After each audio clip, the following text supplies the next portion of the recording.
What's so funny, Josh? What's so funny? Listen, you'll find out in a sec. You'll find out in a sec.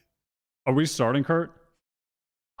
Oh, guys, We're live? It's the Plat Chat podcast, and we're live from the compound. Where you know what they say. We have so much fun here. It never feels like work, right, guys? Wow, that's what's so great about being on Plat Chat podcast. Oh. We got Bren. Did you get whipped away to Corpo land while you were just off the show for a while? Yeah, fucking Mr. X sent me down to the mail room. It was rough. Had to work myself back up the ladder to get back on the show. I want to just put more focus and attention on what the fuck is happening with Bren, though. First of all, look at the stature, but then also just, I mean, actually just, like you said, just a signal being sent in from 18 million light years away. Just, here's Bren, first contact with man from another fucking galaxy. I mean, you literally could not tell where I am right now. It is insane. But people are going to wonder, why don't I just fix my setup? Or like, why isn't it better? I'm using my laptop webcam. I have no lighting in this. So my room, they've built the desk into the walls. I cannot move the desk. They have given me a triangle piece of wood as a desk. And so I've got my laptop on this section, but if I plug in a lamp, it will short circuit and create a fire because I almost broke my PC that I brought. Are you sure you're not using the nightstand? Because I don't have a triangle piece of wood in my room. I don't have a movable desk. I don't know what to tell you. It's the way this building's designed. I'm on the corner of it or something. But anyway, I'm left like this. My microphone. I mean, this headset crushes my head, so I've got a microphone. No, I don't have one of those. Never mind. I don't have one of those. My room's barren. I mean, I guess I could do this, and we could just do it from the mirror, and I could like. Can you see me or like? Yeah, now I can. Yeah. What if I like? Hold on. No, that's not better. I like that. By the way, Wyatt, we all have the same setup. Is this better? Yeah. I mean, I can believe that. Look at Balla, by the way. Look at the quality of Balla's setup. We just have 3 tiers. Balla in the actual production suite. Josh, it looks like, I mean, this just looks like you anytime you're back home in the UK from your bedroom. Yeah, I mean, it's literally the same setup. And then just Bren. I mean, shocking scenes from the Reykjavik hotel. Have you been streaming like this? Yeah, dude, it's been horrible. Oh god, I'm off center. It's been horrible. So my PC, I brought my entire PC setup, by the way. 80 pounds of equipment. Where am I? He took a massive Pelican case, like as much as he weighs a Pelican case, through security to Iceland. What are you doing? Were you bringing your Red Bull collection? No, I brought my entire PC because I wanted to just have my consistent setup because I got to go back to the UK after Reykjavik, and I wanted my PC just to have a consistent setup at because I'm going to be away for you did a great job with that consistent setup. That looks really good. Well, I didn't plan around the fact that America has 120 volts and Reykjavik is like 240, so I plugged it in and it just made buzzing sounds from the transformer that I bought. You know the UK has 240 hertz as well. Yeah. So it's not going to be any better when you get back I just forgot that. Wow, my God. Why are you so off center? Hold on. That's perfect. Yeah, that's better. Don't touch it, please. I'm not going to touch it. Anyway, so I brought my PC. It didn't work. That was my plan, to use my PC setup. So it would be official. So I wouldn't be using my laptop webcam. Look, whoa. Like, I've done my best. I've had to crank up the gamma of this bad boy. Like, look what happens if I mess with this now. I mean, actually, it doesn't look too bad. That's like normal. I mean, that's not great. But you actually had it kind of okay there for a second. It's getting worse. Bren. That is a bit worse. I mean, it looks like you're being interviewed in a crime documentary and you're spilling secrets about a murder case. So witness protection. But that was, you turned the light off, right? Or no, this is the auto exposure feature. Dude, look at the lamp. I like this a lot more. Bren, stay in the dark. Hold on. And put it in front of If I plug it in, it will break everything. I've done it before. I can't plug in any lights. I have to use the exposure feature. Let me produce. I have a funny segment idea that I'm going to pitch to you right now. Let me produce. Bren, go back with the lights off. Okay? I want to see your dark silhouette. Okay, I can add to this actually as well. Okay, now I want you to tell me all of the secret scrimbucks you've heard over the past week in Iceland as an anonymous source. Okay, give me a second. I gotta make some adjustments on my end, just so that I can hide my identity. So, yeah. So the scrimbucks. It's an interesting exchange of things in Reykjavik recently. The streets are talking, and I've heard some interesting news. Now, I'm not going to name any names because I've got to protect my sources. But the word on the street is that Zeta Division, a team that's a lot of people have got very low expectations for, performing quite well on Icebox as a map against some of the other European teams. But also, another part of the scrimbucks is I hear that they've been blacklisted by teams.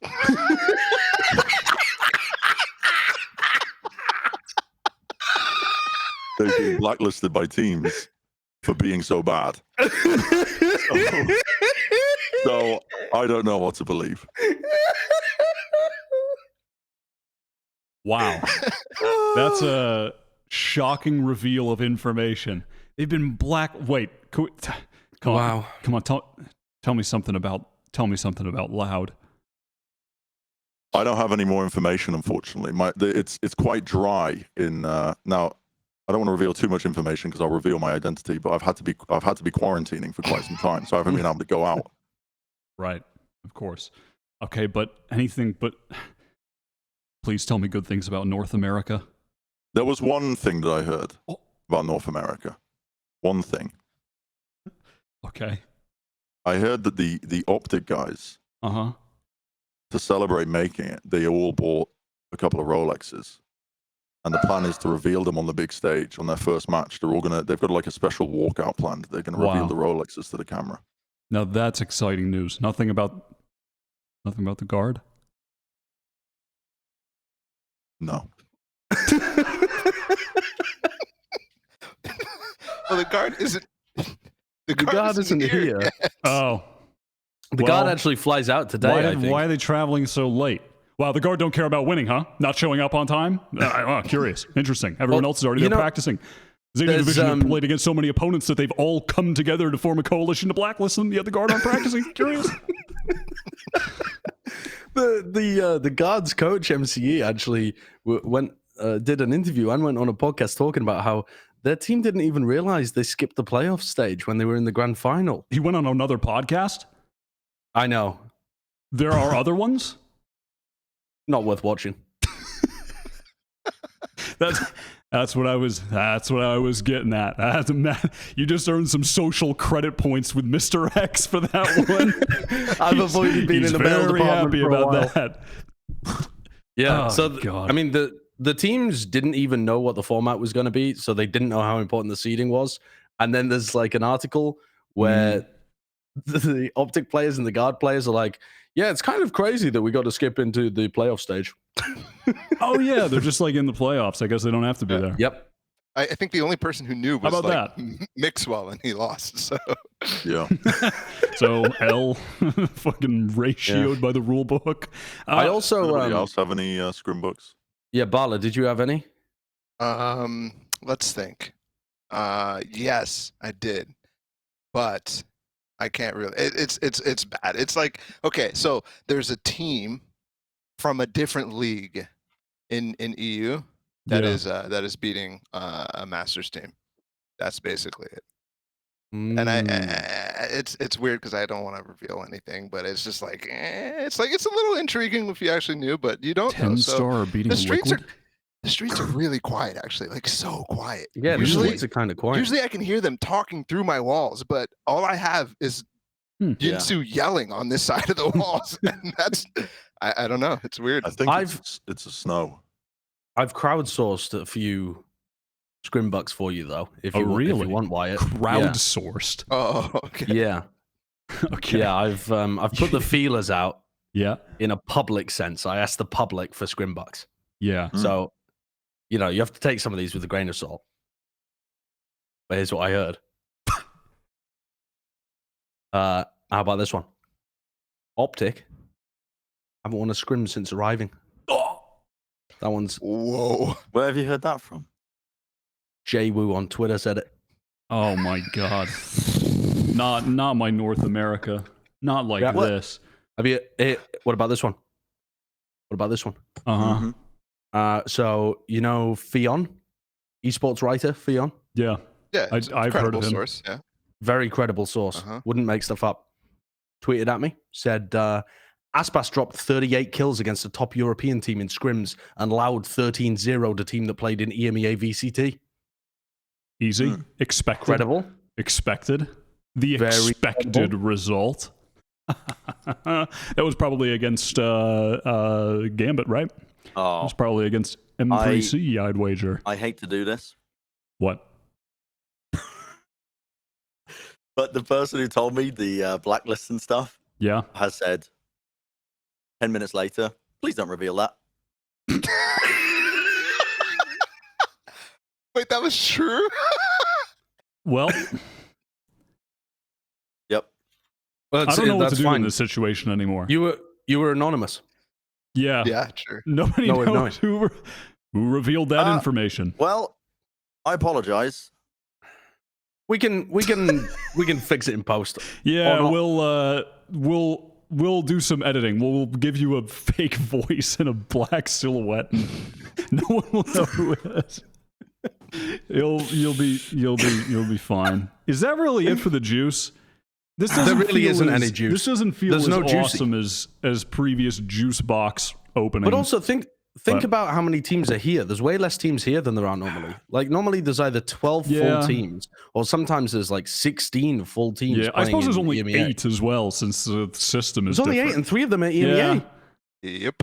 So So just there's a 5. much smaller. Oh wait, 6. Yeah, you have 8 ounces of juice versus the 16 ounce.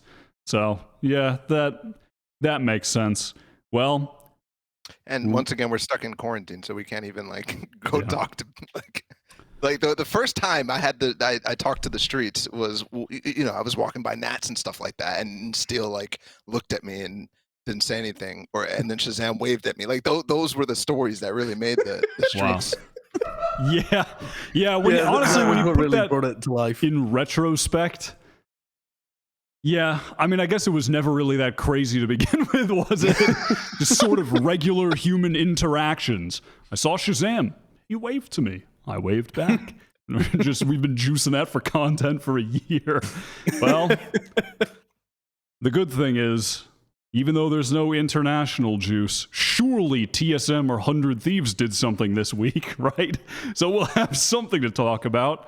I trust that we managed to talk about TSM for the past 6 weeks, even when nothing was happening, right? Yes. Oh yeah, every week. Okay, great.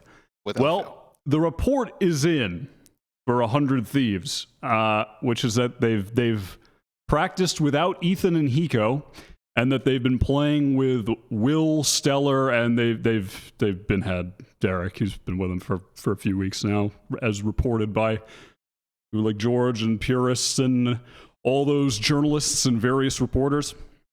Now, I've been seeing a lot of talk, okay? Whole lot of talk, whole lot of typing. Everybody can't wait to...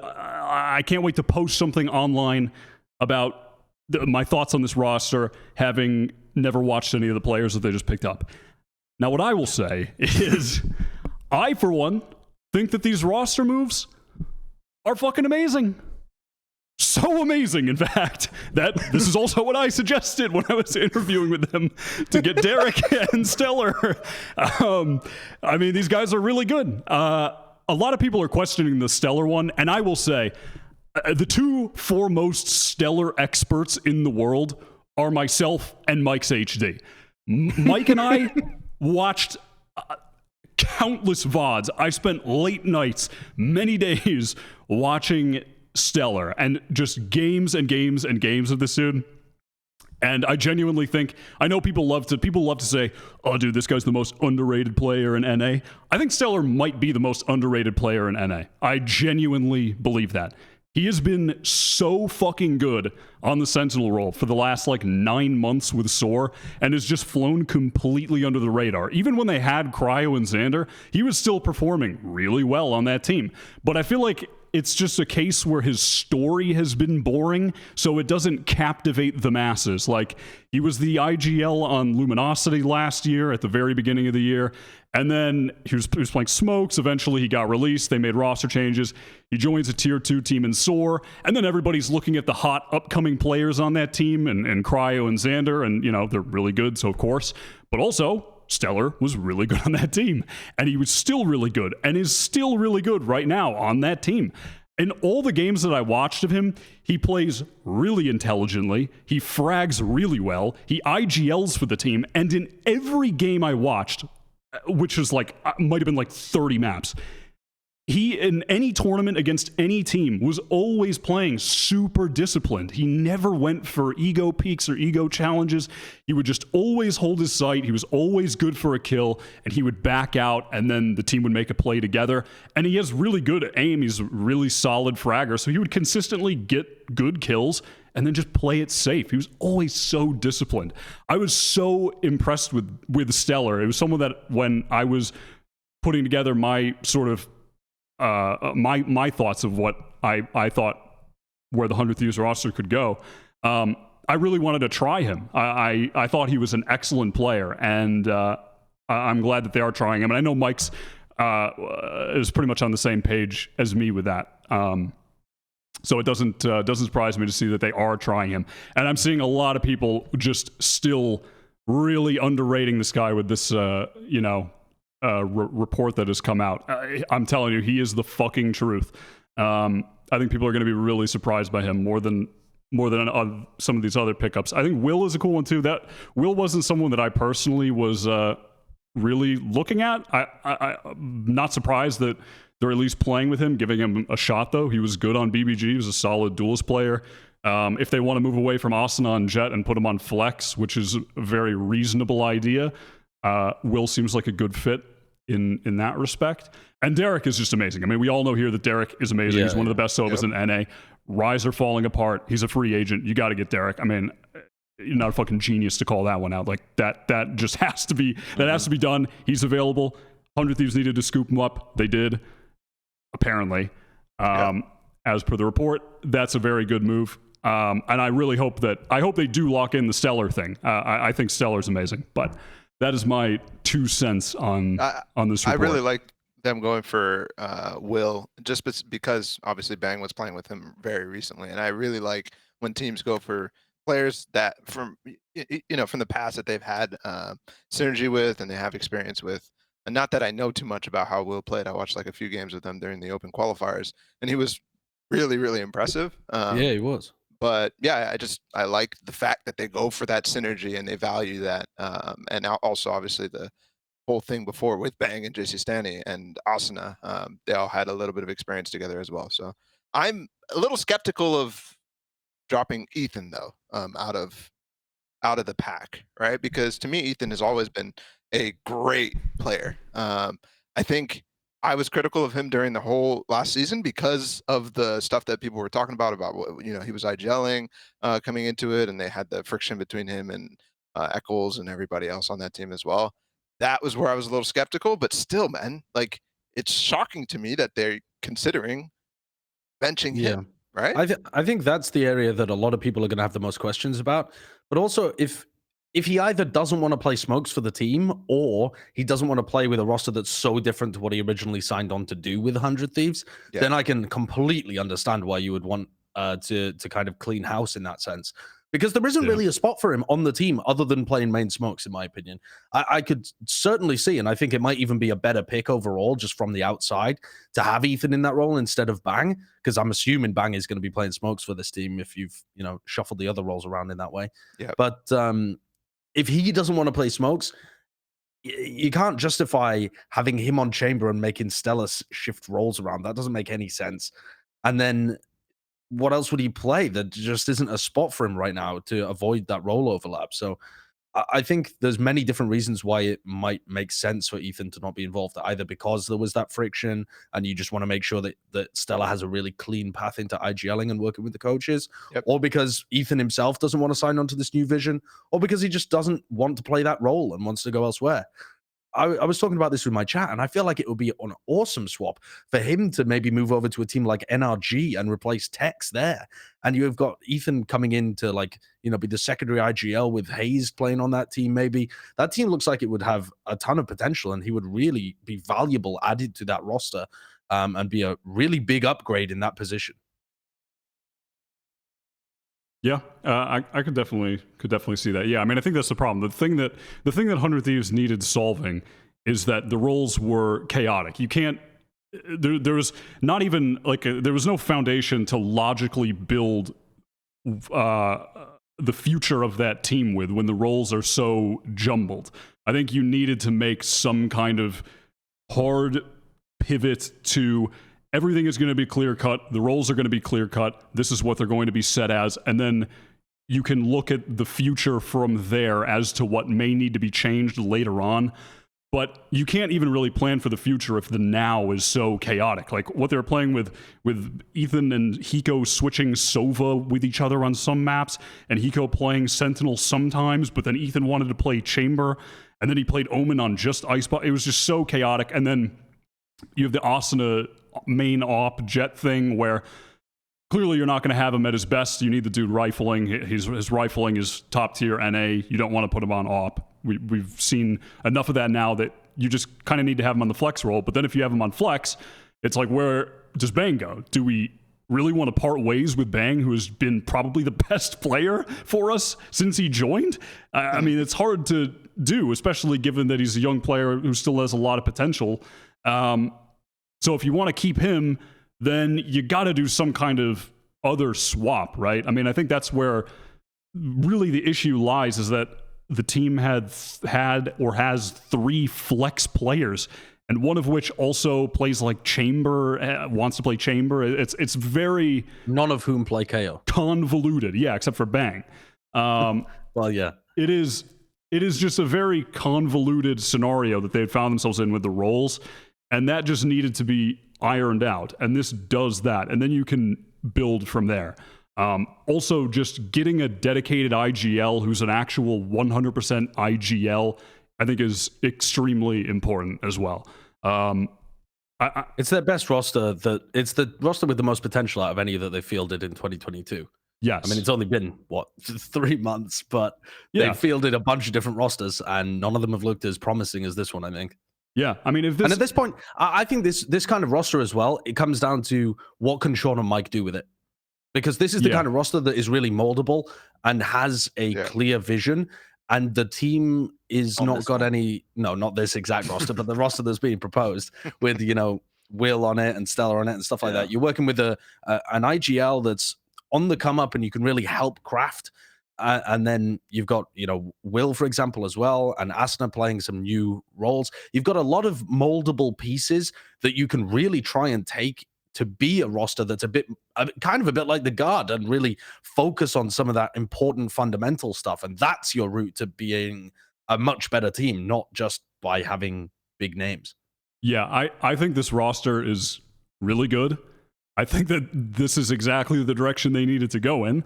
And I also think that in a couple months, all the people that I'm seeing a lot of people right now doubting these moves, and I think that in a few months, those people are going to be eating their words, and it's all going to switch back to praise for them putting this roster together. Where right now, I see a lot of people are freaking out about the decision that has been made here. But I think that Sean and Mike and DDK know exactly what they're doing, and I do have a lot of trust in Mike. I know he knows what he's doing. So that is my current stance on that. And then all those people are going to be able to go back to cheering for 100 Thieves when they qualify through the group stage and are in the group stage and qualify out of the open qualifier next time. They get to go back to cheering, but for now they can freak out on the internet about not signing Stewie 2K and Wardell. All right, Fnatic. They got some stand-ins because of unfortunate circumstance surrounding their team. As far as I know, I don't know the exact details of this. I have not been up on my Fnatic news, but Durka and BraveAF are unable to play. Durka has COVID, and I don't know exactly what the situation with BraveAF is. He's from Russia, so he. Oh, right. travel. Yeah, And... I mean, I think technically it's because he's suspended, but I don't think. I mean, even if he wasn't suspended, he wouldn't have been able to go to the event. So I don't think the suspension really makes any difference. And I think it's an incredibly uncharitable way that the Valorant community has viewed those comments as well. So the Durka one though, that's like that's like a day by day, we'll see what happens thing. Like if he's able to play for the playoffs, then he can, sort of like what happened at Champions with Navera. Yeah, but it's slightly different because he still hasn't traveled, whereas Navera tested positive when he got to Berlin. So Durka would have to test negative, travel, then quarantine.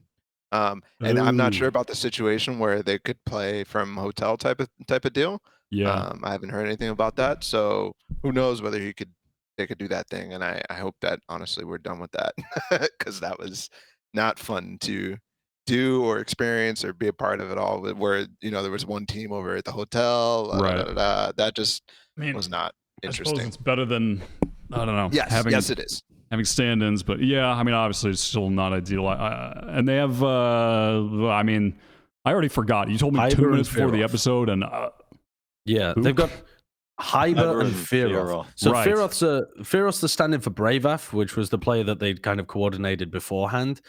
They by the way, they do have Otom, who is a British player that was a sub that they had signed beforehand, because I think they kind of saw this coming, at least from Bravaf's perspective, because of the war. They realized it was going to be difficult, so they needed a sub on board. But they ended up not really liking that move and went kind of in a tangential way. So Fearoth is a player that's been around for a while. I think he's officially on loan. He's not just a sub, he's actually on loan, which maybe there's some contractual difference there. I'm not sure. But Fearoth is a Sova player mainly. He's played a huge amount. He's been around since the beta. He's pretty good. He's not as good as Bravaf, and he also doesn't play the roles that Bravaf does for them too. Like Bravaf, for example, plays Breach for them whenever they play on Fracture. And Fracture is also a map that you would expect them, Fnatic, to want to lean into really heavily at this event because they've been amazing at it. And his Breach utility is really important for being able to set up Durka, who also isn't going to be there. It's going to be Hyber. So this team is going to really struggle in terms of getting that synergy together. That's been one of their biggest strengths recently.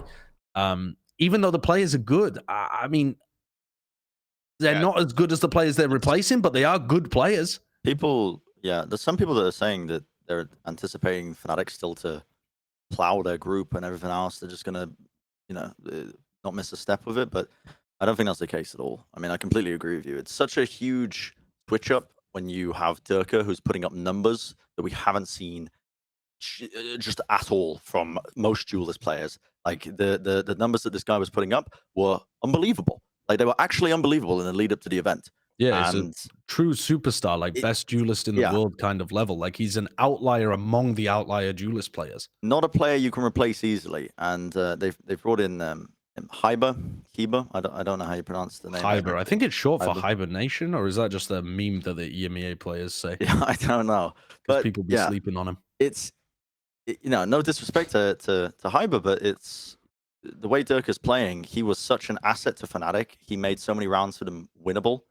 And a huge part of it was also just the back of what you were saying, Josh, which is the chemistry and how well he was being set up by Brave in some circumstances as well. Made it to Iceland?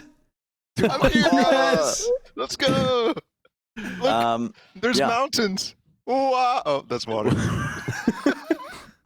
So it's rough for Fnatic, man. It's actually rough. I feel for them. They, I don't know. It feels like can't catch a break with this event, man. They've been hard nerfed, but at the same time, Hyber really is a very, very talented player. He's one of those players that you should be keeping an eye on if you're looking at like up-and-coming star duelist players within the EMEA region. And he doesn't just play the Jett either. He plays Jett, he plays Raze, he frags super hard. And I want to set this narrative now as well, though, because people have been saying that like they're anticipating he's going to be able to fill the shoes of Durka. If Hyber is able to come into this LAN event in a system with 2 subs, including himself, and he's able to perform on the same level that Durka was, that is one of the greatest stories I have ever fucking heard of in esports. Like it's just insane. It's not a reasonable expectation. That should it's not really be. hard. It should not be the expectation that he is a top 21 player. But Durka genuinely coming into this tournament, I was trying to put together, like where a did top you have him in list. your list? Top 2. Top 2. And I was wondering whether he shouldn't be number 2. Top 2. He's not number 2. I mean, he might be number 2. Oh, yeah. I was hoping we would do a top 20 list so I could just leave him off for the gag, but we didn't do it. I mean, maybe we'll do it after, and I'll still do the gag, and everybody in the comments can remember to laugh when I do that. But I just told you I was going to do it. Told you the joke beforehand. Let's go. I mean, what are the expectations then for Fnatic? Do we think they can still make it out of the group? Should they still make it out of the group? I think so, yeah. I think they should still make it out of groups. I think it's possible they could still make it out in first place, but I think that would be very difficult for them. I think it's expected for them to get out in second here. And maybe they even get upset in that opening game and have to kind of run it back through the lowers and beat NAP the second time around. And at some point, if Dirk is able to reconnect with the team, perhaps that makes a big difference for them. It should make a big difference for them. But they're still playing with a stand-in. They still lost Brave Af. Yeah. The one advantage I'll say in that matchup, I think that they've got going for them is that Fnatic is such a prep-heavy team, and I think NIP can be quite exploitable with the way that they play. I mean, we're going to get into detail later, just talking really specifics with each team, I think. But this is a bit of a tease, but I do think that just the Fnatic's mantra of how they will plan and prep for games, especially with just I don't know what they've shown, I guess, with Boaster and the coaching staff. They'll be able to find things that they can exploit in that initial match against NIP. Because NIP are a team that they lean heavily into their duelist players. So it should be something that you can plan around. All right. I have a question for the three of you. Okay. Yeah. Y'all still down loud? Or are we on the fucking loud train yet? I mean, I don't even subscribe to this topic title or allowed the best team in the minor regions. The question should be, can any of the teams at Iceland beat Loud? Are they good enough? Can they beat Loud? Are you still super high on the Brazil hype train, Wyatt? Yes. I've never gotten off because eventually, listen, Josh. I invested in my Gamelanders, NW, and John's stocks back when the game came out, before it came out when it was in the alpha. All right, and I'm holding on to those stocks until they just fucking skyrocket. And I think we're on the precipice of some serious financial gainage in the way of Loud and NIP here. I think Loud specifically, I think Loud are the shit. I want to see if any of you guys would dare to tell me otherwise. Yeah, I am going to dare to tell you otherwise, though, a little bit, I think. Because here's my issue, is that everyone, this is what we call the Plat Chat green square moment. He doesn't know. He's unaware. No, here's the only thing that I'm trying to do here is temper expectations, because the way that the community goes is that if they get a shred of hype around a minor region team, they actually just think they're going to win the whole thing. Like, if you talk to a fan of Loud right now, they are actually just green square Pepe laugh. They're going to win the whole event, and I'm just sat here smugly like, these guys don't know that Loud are actually the favorites to win the whole thing. Yes. They're not favorites to win, but I think they're a great dark horse team that you could take a punt on to win this event. You can't be telling me that you think they're just straight up favorites.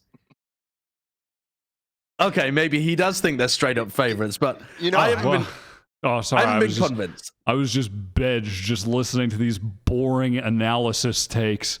Just, dude, the lat. Who?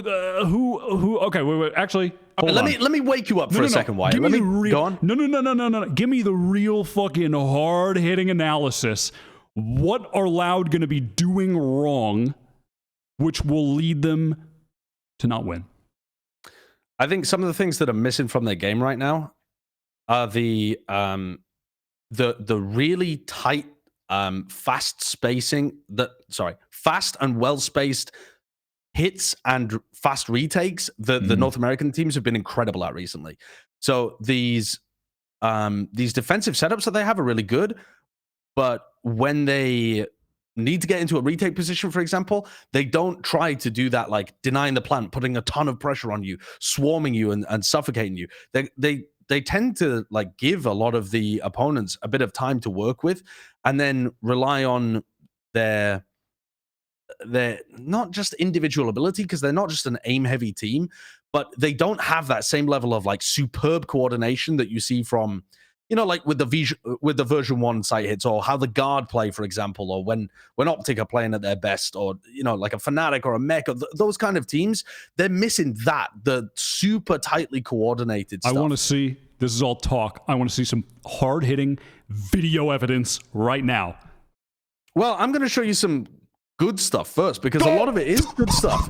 You want to see some good stuff, Wyatt? I mean, this sounds like you can't show me otherwise. But all right, okay. Yeah, no, I can watch good shit. I can show you the shit. All right, if I knew I was supposed to be prepping like a fucking defense lawyer, let me just pull the most garbage stuff I can for a team that I think is going to finish top 5 at the event. Because I didn't prep for you being so huffed up on Brazil's farts that I needed to show every bad round that they've ever had. No. I didn't realize that was some of my fucking legal defense. So all right, Kurt, here we go. Let's tread into dog shit land, shall we? Haven round 22. Pull it up, because this one's fun, but it is pure spaghetti. So I pulled this one up because I thought, this is a cool... So the reason I pulled this one in the first place for Loud was it showcases some of the cool stuff that they do, some of the good individual skill, but it does showcase some of that, like, lacking the individual. So their defensive setup that they've got set up for NIP is that they've got like one player up on the box and they've got another player around the side.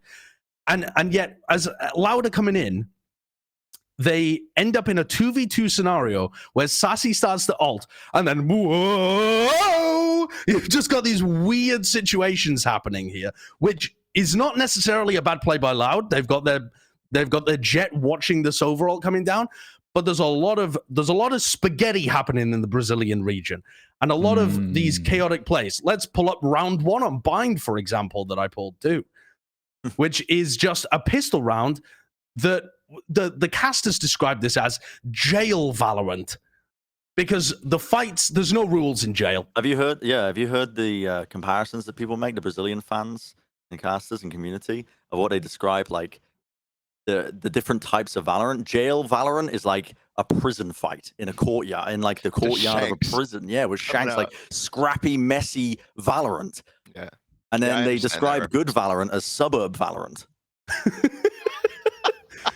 Which I think is very funny. But this round is a bit of chaos injected by NIP. And Loud are trying to deal with it. They've got the little quad swing to try and deal with things. Seems fairly good. Nice.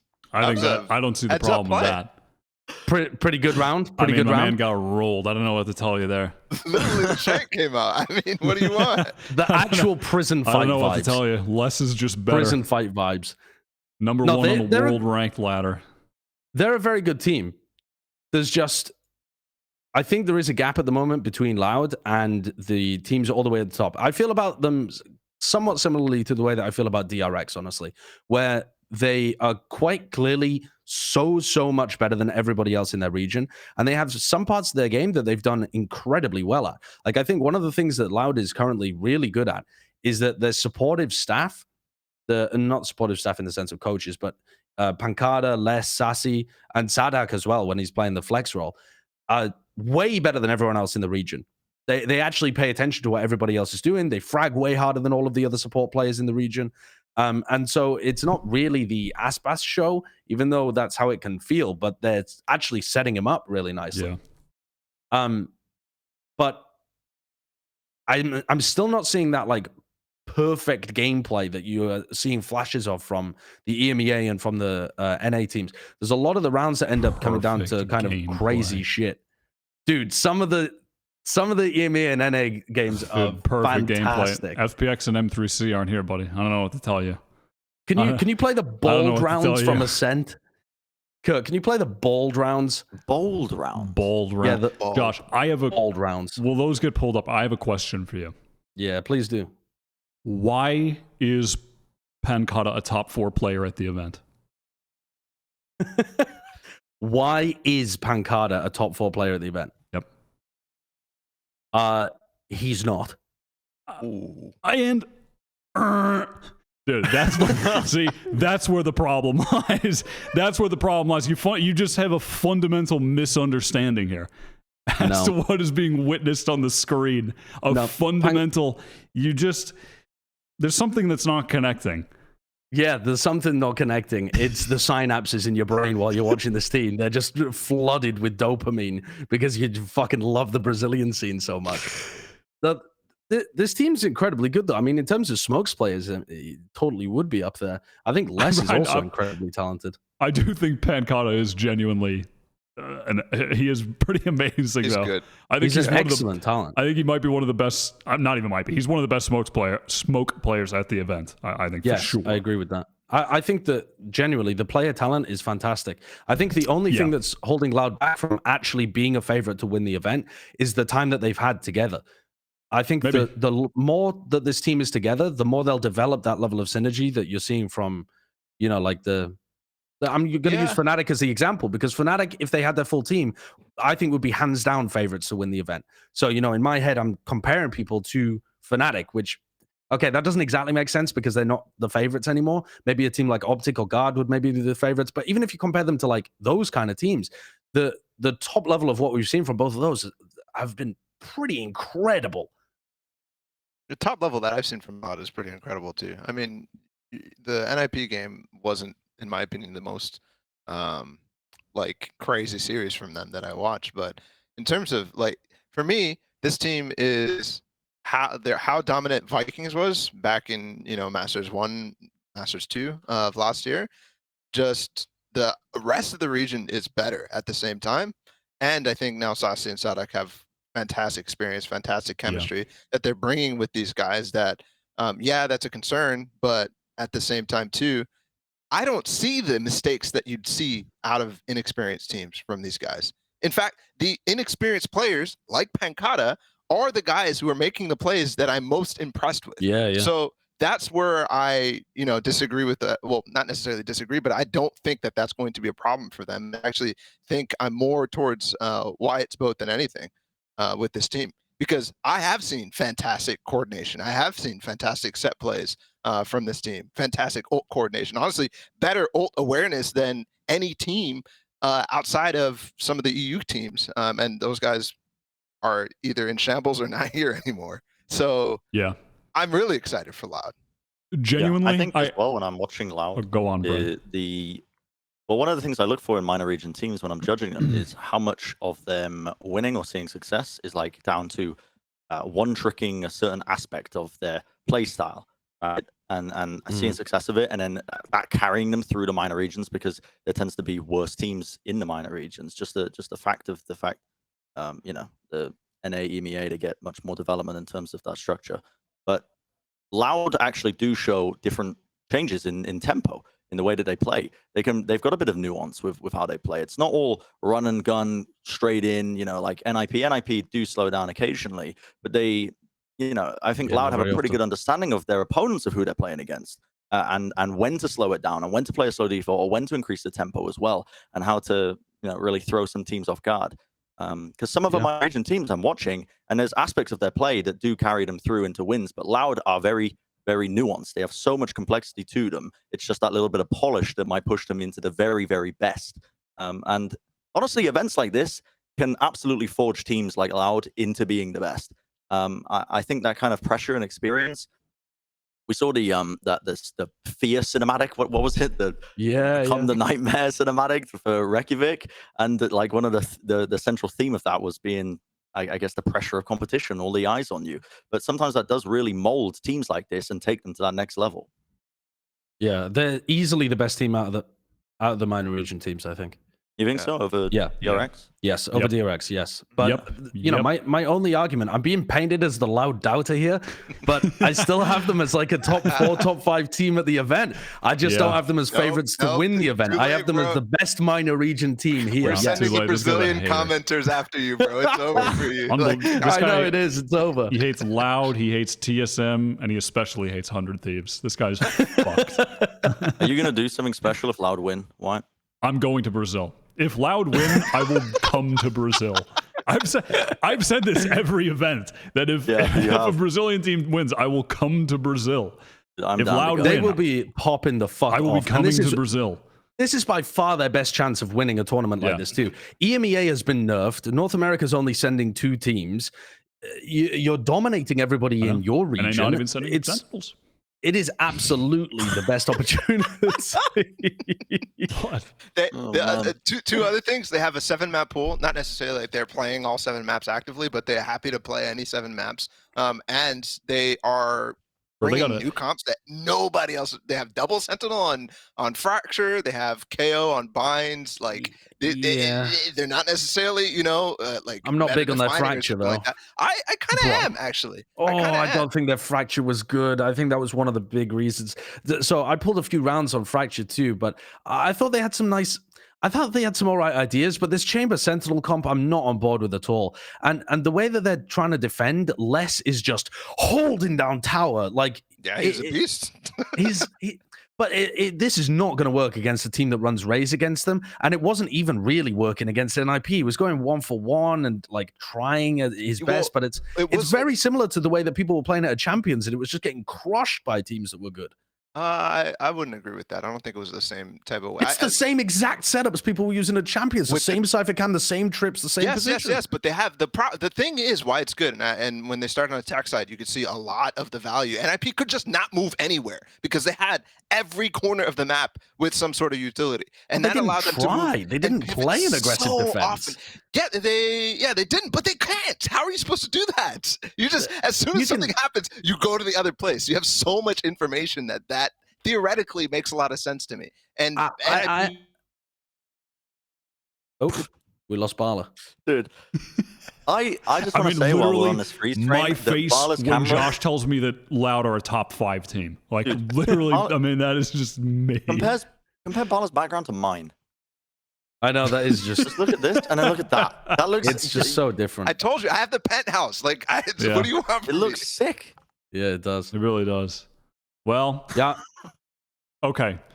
The other team though from Brazil, Balla, tell me this. Yep. Are NIP near Loud status? No, not even close. Do they have what it takes to make it out of their group? Yes.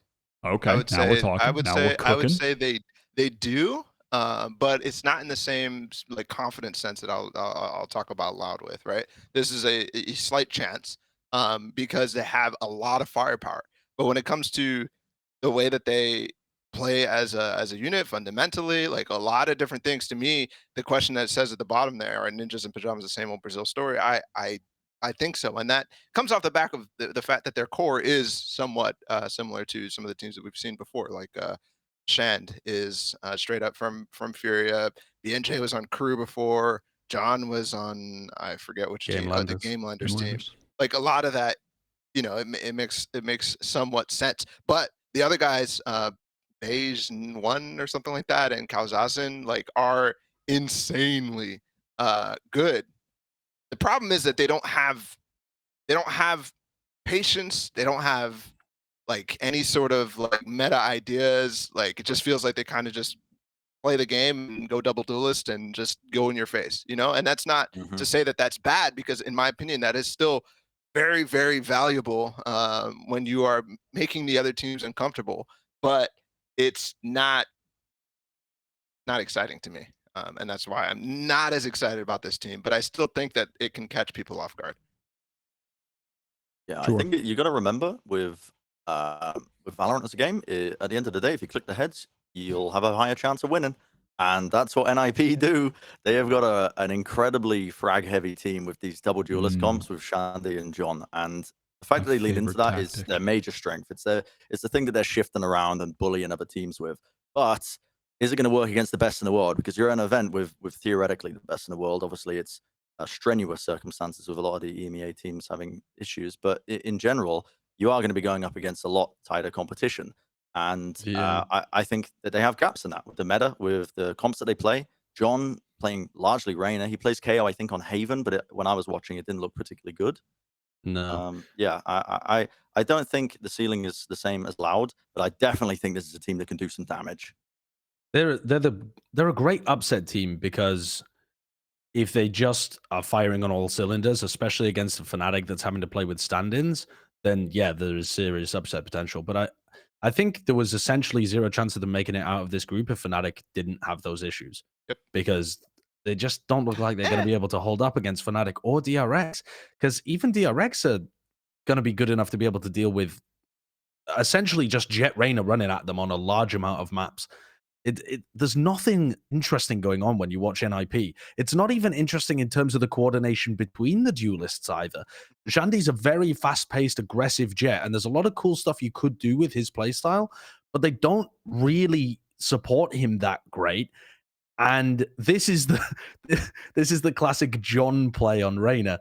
The streamer that was watching this called in the Cavalo Valoroso, which is Portuguese for the valuable horse, but it's like a play on words with it being like a Valorant, like a valiant, valuable horse. Essentially, he's just charging in, getting value by just running into areas and just fragging people, just face checking as much as he can. And that is just John in a nutshell. And I just don't think that's going to work against teams with any level of consistency. I think it's too readable. One of the big problems too is even if they defeat Fnatic the first time around, they probably still have to play them again to get out of their group. Yeah. So it's even more likely Durka's available in that second game too. Yeah, just looks tough for them to get out of the group. Tough, but possibly doable. How are Southeast Asia looking for this event? There were some surprising results at Champions from that region. And Paper Rex, they're back in action for hopefully some funny walkouts and silly moments. That's what I'm hoping for from Paper Rex. And then also I think you should hope for more. Are here, which are what is this title? Do Paper Rex have the Xerxia to win at Reykjavik? We went with this title, this headline. What's the play on words that I'm missing there? So do they have there's a question. Is it Xerxia or is it Xerxia? Huh? I keep saying Xerxia. I think it's Xerxia because it's like rolls off the tongue. Xerxia. Okay, so Xerxia, inertia. See? Yeah, I like that one. Bren, did you come up with that? I did not come up with that. Bren's been cooking it up. That was a Balla special. They hand you a book of dad jokes when you have a kid. That was You had a kid? They do. Yeah, they do. I do. How long have you been away from Wyatt? Did you get memory wiped? Are you the same person? No, I just wanted to congratulate Bren on his firstborn. Dude, you know what they did? What? They took 100 Thieves took Wyatt. They took him to the facility. You know, they fucking put a chip into him, made him an android, came back to Plat chat, and now he's fucking just shilling for 100 Thieves. I love Stellar. What do you mean? I love Stellar, Will, and Hiko, and whoever else is on that team. I love them all. Okay, but let me sell you on Paper Rex. What the hell is going on with Paper Rex and Xerxia? Xerxia. What's going on? Let me sell you on Paper Rex, because you're right. Last time we saw Paper Rex, they had a fairly competitive game actually against Vision Strikers. Yep. But they were just kind of like a haha funny kind of team that turned up to the event and said, hey, we're not expecting to win. We get battered in scrims by Vision Strikers. We're just here to have a good time and learn from the best teams and go home and, learn something, which is really cool. Benkai seemed like a lovely fellow, and so did the rest of the team. This team, though, has made a roster move and is now ready to actually represent APAC as the best team in the region. They are hands down the best team in the region. They've been winning everything. They haven't dropped a series this year. And they they've added the level of like set plays that we were seeing that were really cool from X10 and crew at Champions. Mm-hmm. And they've got enough weird comps on certain maps, like their bind comp and their fracture comp in particular are the ones that I want to focus on here because they're the furthest away from the norm. They do play kind of meta stuff elsewhere, and so does Xerxia. They play very meta. But I think Paper Rex have got some serious upset potential because they play weird comps, but they don't just pick the comp and then wing it. They actually have some cool ideas. Like here, they're playing Yoru, right? Forsaken is playing Yoru on bind, but this is reworked Yoru, and he's got a ton of ideas about what to do with it. Here, he's just, throwing the utility, trying to clear out these areas, going for an info play, and trying to use his flash to set up, gets a pick, gets out, that kind of thing. All the really basic stuff. And then I haven't even clipped out all of the set plays because it would be impossible to do so. But if we want to skip forwards a little bit, Kurt, to some of the other ones, like, for example, round 5, I just titled this one Holy Poggers Set Play / Improv. Because there's like somewhat of a set play element to this, but you can tell by the pathing of the people in B that this was an on-the-fly call. It wasn't just an early round, let's do this. So I can't exactly see the screen very well because of my internet, but this is crunch. This is a showers crunch, but it's one where Forsaken has his Yoru ultimate, and he throws the gate crash down short, sorry. He TPs into the teleporter, so he makes the TP noise, and then once they get, he calls for the B players to go through the teleporter here, and while he's putting a lot of pressure on them with the ultimate, they flash through the teleporter themselves, and they crunch on these guys. And there's so much action happening in this map, and so much, like, going on here that I feel like this would, if you're not prepped for something like this, I could see this booming even the best teams on bind because it's just new. It's just something you're not expecting to be happening. People don't play against Yoru. And they have so many of these set plays. There were 12 rounds on defense here. They used the teleporters on bind 15 times. It kind of feels like Astra is almost required as a counter to this because you need to put down the sucks and stuff in the TPs. You say that, but they were doing that. So I was watching this game and I was thinking the reason this was so good is they were doing that kind of play pretty often and punishing the bathroom players with these crunches. They did it, I think, literally in round 1, I think they did it initially, but he didn't get much value, just TP'd instantly. But they conditioned for that play all the time, and it forced them to use Astra. They're running a solo controller Astra, right? So sure, right here on this comp. Yep. I'm pretty sure.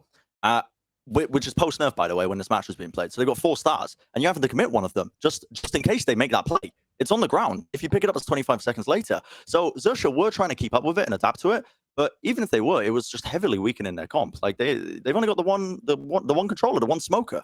It was pretty genius. That's another little set play right there by outside showers. Using the Yoru double flashes over the top, double blast pack from the Rays as you dog through from Octagon. I mean, these guys have really, really thought about these set plays that they're running here. I think this is a team that is too set play heavy. When we're talking about teams that rely too much on one element of their game, I think that is currently a bit of a weakness for Paper Rex because even though they're very tactically deep, they're actually looking to me like the team with the most stuff prepped out of anybody in the tournament right now, at least what they indicated in their online games beforehand. But it seems to be that is their primary driving thing that they really rely on. They were doing stuff in the early round, every round on Fracture, like every single round they've got to play. And even though they're different, that play style ends up being a bit predictable, I think. But if they can pick and choose their timings, this could really be difficult to play against, even for a very established team. Cool. I watched the Bleed series and one of the Xerxia series, and it didn't feel like this game at all, this best of 5. Like, it felt completely different. Did you watch the upper semis? The upper semis, yeah. They were just running at them. It was completely different, which to me, like, now that you guys give that was from context, the upper semis, I think. Oh no, sorry. The upper semis, upper finals or whatever. They played against Bleed. Okay, yeah, this was the upper final against Xerxia, I believe, and then there was some clips from the grand final that I was pulling from Fracture too. Mm-hmm. But they also are the 2 maps where I think they showcase the most. They definitely showcase the most in those 2 maps. But it's also the maps where they play off meta stuff. On the other maps, they play fairly standard stuff. So there isn't as much room to be super creative. But these two maps, I mean, if you want to show some stuff from Fracture too, Kurt, of the stuff that I pulled, they're running Neon on Fracture, and they have a ton of different ideas of what they want to do with this. It's a bit like watching a crew, kind of. I mean, this is just them going for a Neon ult, basically. Yeah, just going for a bridge crunch. They apply a lot of pressure from Dish at the same time, so it becomes difficult to actually punish Forsaken for doing this kind of stuff. He's got a little stun here, so he knows exactly where the player's going to reposition to. And he just lasers one down as they try to help. But yeah, it felt like Xerxia were really trying to deal with it and doing some of the right things. But PaperX have put a lot of thought into these set plays, and some of them work really nicely. It's really interesting now watching what you guys are showing because that was my idea of PaperX before. I thought they were the best C team after Masters Berlin, even at LCQ. They had a lot of set plays and trap plays. That was the reason why they actually did well at Berlin for who they were. And when I watched them, it completely was gone. I was like, what the hell is going on? Like, this PaperX doesn't look at all like what they were in Berlin. But now this gives me hope because if I have that again, like I'm really rooting for this team. And the crazy thing is, guys, they are in playoffs. PaperX, SCA team is in playoffs. Top 8 guaranteed. That is pretty nasty for them. I think that's a huge advantage as well, just in their ability to get more practice time against EU competition. But I do think that there is also a gap. Like, I don't want to be too high up on these teams because when I was watching it, they're doing a lot of cool stuff on Bind and Fracture, but there's still that when it comes down to it and it gets really scrappy, my word, does it get scrappy. I felt when I was watching the series, I felt like both, this applies to both PaperX and Xerxia. They find themselves not really thinking about like minimizing angles that they open themselves up to, purely fundamentals. I'm talking like trading for people, taking good crossfires where they're not going to be taken off guard by somebody that's pushing in a different area. When it comes to that level, those elements of the game, which some rounds will fall down to, basically, if your set plays and your strategies don't end up working out, and it will happen, that's where I started to see it get really messy, and they had to just lean on the pure mechanics. I think that's a bit of a gap for both of these teams when I was watching. The difference that, obviously, the advantage that PaperX have that you were saying, Josh, is the set plays. Xerxia don't really have that same level of detail, so they're in a bit of a worse spot, I think, coming into the event. They're very meta. I mean, Xerxia just play the most default meta comps that you can find, which is usually going to be a good thing for minor region teams, actually, because a lot of them play bad comps. So in some sense, that's really good, but it also does limit their creativity, and I feel like leaning more into the PaperX ideology of we're going to prep stuff that's different and going to catch people off guard makes them a much more dangerous team. Like, I don't really think Xerxia are dangerous, but they're actually, I think, good enough to be able to contend with the other teams in their group. Like, I think they've actually got a pretty competitive but weak group. Sure. Because Crew and Liquid are not looking good right now. The question that I wanted to ask about Xerxia is, I mean, kind of the obvious one that I think a lot of people are going to be thinking who haven't watched this team since they played at Champions. But are these guys still good without Patapan? Yeah, I'd say so. They've brought in Surf. I don't think they're as good, though, because one of the things that, I mean, Patapan is a fantastic talent, and it's hard to replace that. But, I mean, Surf does pretty well in terms of fitting within this team. But also, I mean, I say this not even joking. The whimsy buff was very real. The ability to create a positive environment in your team. And Patapan is a jokey kind of guy. I don't know if he was exactly the sole reason. He probably wasn't the sole reason that they're all, taking it so positively. But with him gone, it does leave a bit of a void in that regard. And it sounds so fucking stupid to say out loud. But I do think it could affect them a little bit. And here's the thing. We're looking at this matchup that are up against in Optic in their group. And this is, again, if you're out of the loop a little bit, Optic being Envy, Xerxia being X10 from previous, it was the champs group upset where Xerxia upset them. Yeah. Obviously, the scenario was the Optic players. Victor had COVID. They were playing remote, so it was not ideal circumstances for them, but they still beat them and they ended up upsetting them. Do I think they're going to be playing with the same confidence coming into this match? Probably playing with confidence. But the thing is, I think Optic are not the same Optic that was playing at champs by any means. They have completely changed their mentality when it comes to how they approach the game, and it's. Before, I would say like a big part of their loss was down to underestimating their opponents in the minor regions. I don't think they're going to be coming into that match underestimating them. And that was That was one of the things that Xerxia kind of got away with in the past when they were X10. One of the things that X10 Xerxia was doing well in that game too was throwing in the set plays. They had a bunch of cool stuff that they did. They won, bonus rounds, thrifty rounds here and there because they just had cool stuff that they did. I remember a couple of set plays that they did on Haven that were unique. I'd never seen them before. They haven't demonstrated that. It's possible that they're just kind of saving it, but I don't think they were guaranteed to qualify. It's not like they were a clear. They didn't have like they were a when clear they got to run the finals. Through. Yes, but I think Bleed were good enough that sure you're not going to hold stuff back. Yeah, you can't just kind of waltz through a bracket that's this big as Xerxia.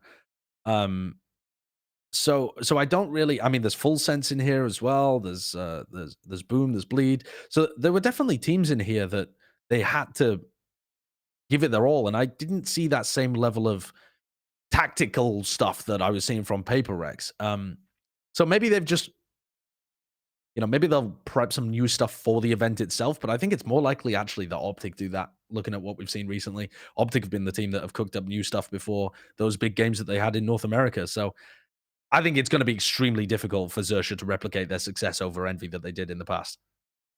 Is this finally the time for Vision Strikers DRX to do something? Because, I mean, I feel like it's been a year of just poking them with a stick and just, come on. We didn't get to see them play that much. Do something.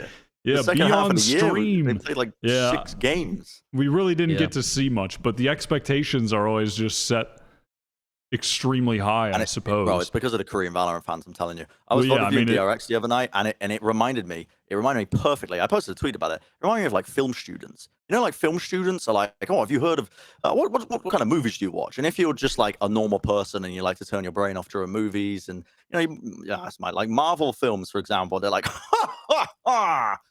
Marvel films? You peasant. It's like that kind of level of condescending nature sometimes that I get from Korean Valorant enthusiasts when I'm reviewing the gameplay, that sometimes I think it inflates the DRX stocks a little bit too much. However, I gave a lot of time over watching DRX over multiple of their games, and I think they're in a bit of a different circumstance compared to last time. One, I actually have footage on them, so I have an accurate opinion, which is good, because before I didn't.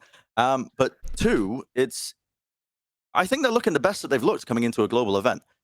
Mainly the biggest point being their map pool, I think, because they used to ban Bind and Fracture kind of equally in their games, and they recently pulled out Fracture in the grand finals against Onslayers.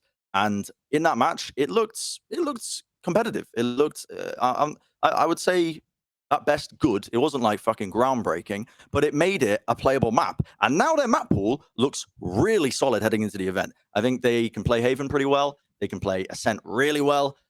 They don't play Binds. Their Icebox is also incredibly iffy. But outside of that, every other map, I think, is playable for them, if not really good. Yeah, they've got a 5-map pool, which is pretty good. I think it's a difficult situation for DRX, though, because I think it's very likely, and just as a wider point here as well, it's pretty likely for the teams that even made it through, like they got through to the playoffs, like even a Loud, for example. Loud could go 1-2 and still finish top 5, and they could still have a good event while having a negative win rate, and people at home might think that they were worse than some of the teams that made it through the groups because you just don't see them as much.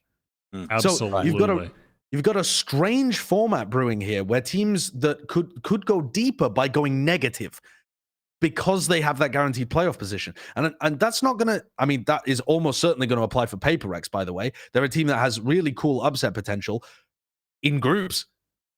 I mean, it just completely comes down to random luck who they end up getting seeded against and whether they can pull it off in like in a bracket play.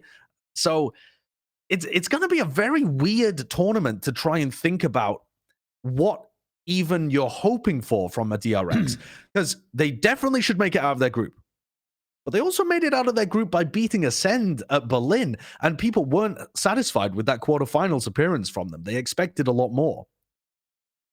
So what are the expectations here?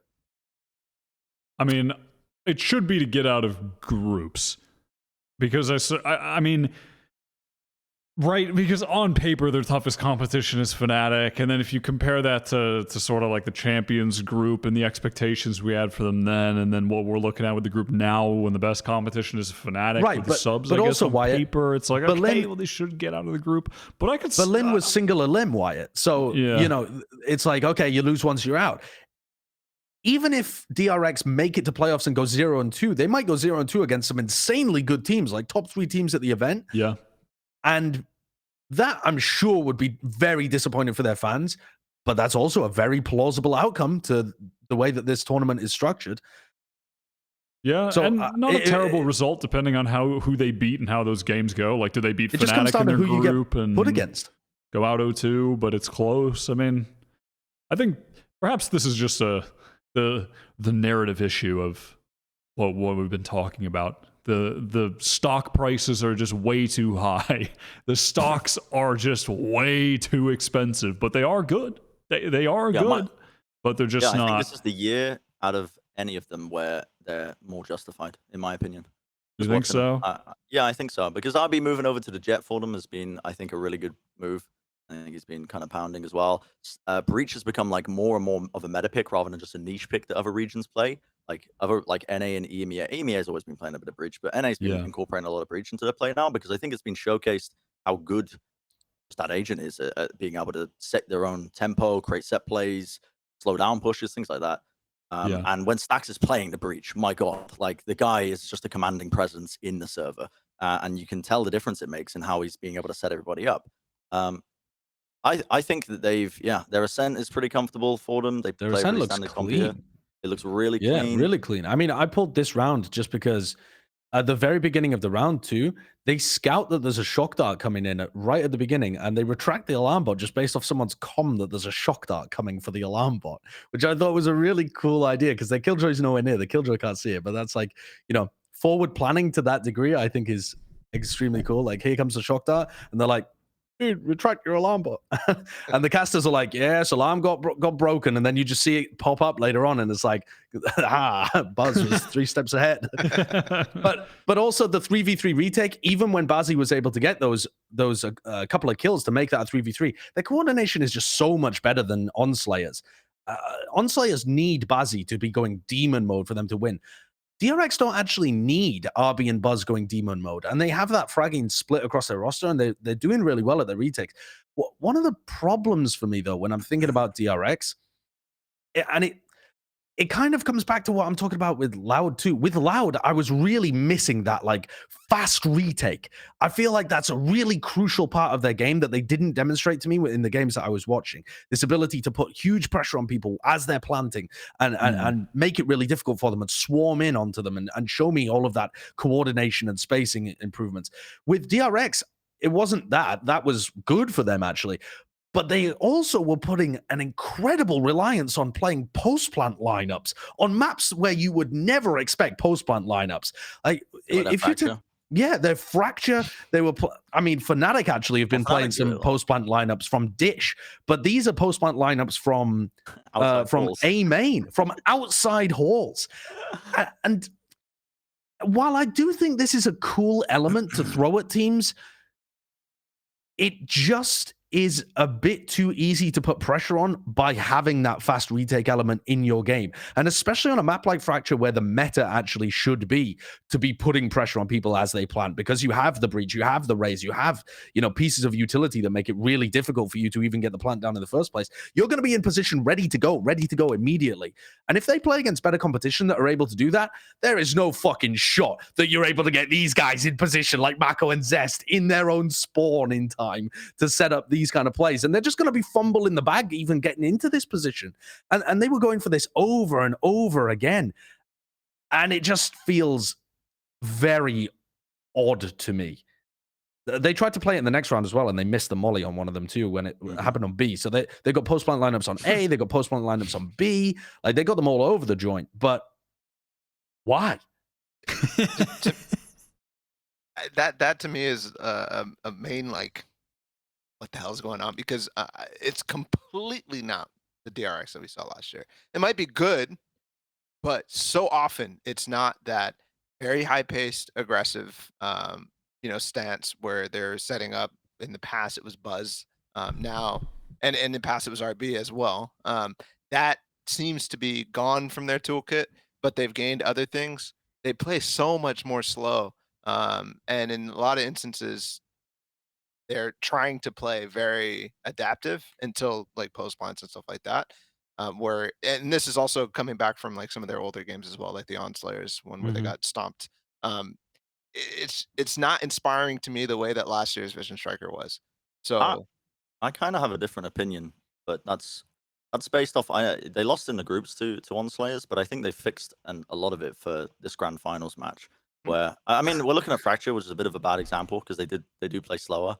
Like, oh my god, Look at this. Yeah, I mean, he's like trying to line up a fucking molly. Yeah, he's holding the ult or whatever it is. Yeah. Yeah, and then he gets picked because they're like, oh, he's playing post-line lineup somewhere. Yeah, and he missed the molly as well. So even if he had got it off, he would have just wasted the ult. Yeah, but it's as long as he fixes that. I mean, they win the round, right? Like, sure. Yeah. On other maps, though, I actually kind of got the takeaway where I felt like they were really good at kind of these mid-round adjustments, and they were doing it with no hesitation, which I really liked.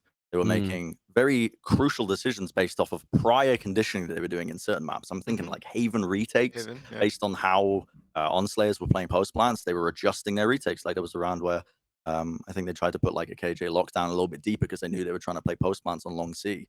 I think they got punished for that, but it did end up working for them. They ended up winning the retake because the players are deep on the side. And remember that their map pool is deep too, so it's like really wide. They have those 5 maps, and I think they can win possibly against.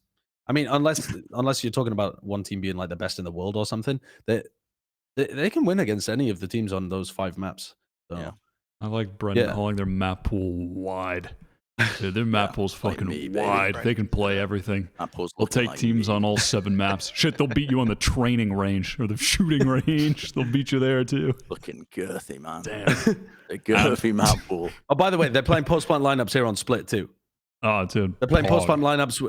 I mean, if you bring that's that how clip people won the back up, first Iceland, Josh. That's how they won the first Iceland. Yeah, it is an Iceland Korean buff. Our cams are covering it right now, but Mako is throwing post-plant lineups from like he was all the way back in his spawn, like way outside of B main. Like, way, look at him. Look at him. Look at him. He's so far away. But he's watching the flank too. You know what's Josh. great about this? This is new patch, and those Viper mollies are some cheeks. They do like 30 damage. Yeah, they don't do much. I mean, with the orb, it's much better. But here's something I really do like about this new roster for DRX, and something you can be really excited about.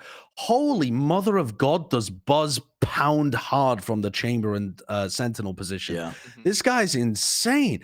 And if we think about this tournament, I think there's a world in which this tournament might be the like, you need a ridiculous chamber player to win. I think that could be a meta narrative that comes out the end of it. I'm not saying it will be, but it's one of the possibilities with people like Ye playing for Optic, of course. And I mean, there's Sadak and Aspas are kind of rotating it around a little bit on Loud, although they don't play a ton of chamber. And then here you've got Buzz playing for DRX. There aren't actually that many god tier chamber players at the event. There's like Nivera, I guess, has been playing pretty well on it, but he doesn't play it on all of the maps either because they rotate those roles around like crazy. And a lot of the minor region teams are playing a shit ton of Cypher. So, you know, Buzz's chamber, if that ends up being a big meta identity for the team, could be a massive boon. That makes sense to me. It do be the chamber meta. Guys, what I mean, I'm looking at the next subtitle, but you know, guys, it's time to call the crewmates together. There's an imposter in Iceland. Can this crew defeat the imposters? I had to cook. Who made this? I had to do an intro. Look at the current topic title. I didn't come up with that. I just got a spitball. I'm just coming up with shit. Bren, you went off with the titles this week. Bren went dumb stupid with the titles this week. All right, well, how good are crew looking? How good are crew looking this time? I'm not gonna lie. Not good. I watched about 2 seconds of crew. I opened up Haven. I saw a Phoenix. I was like, I'm doing whatever else I was doing and not this. And I didn't watch. Yeah. I was prepping for this episode, and I actually see this bed right here. I was watching the TV that's right here that I keep looking at. and I fell asleep.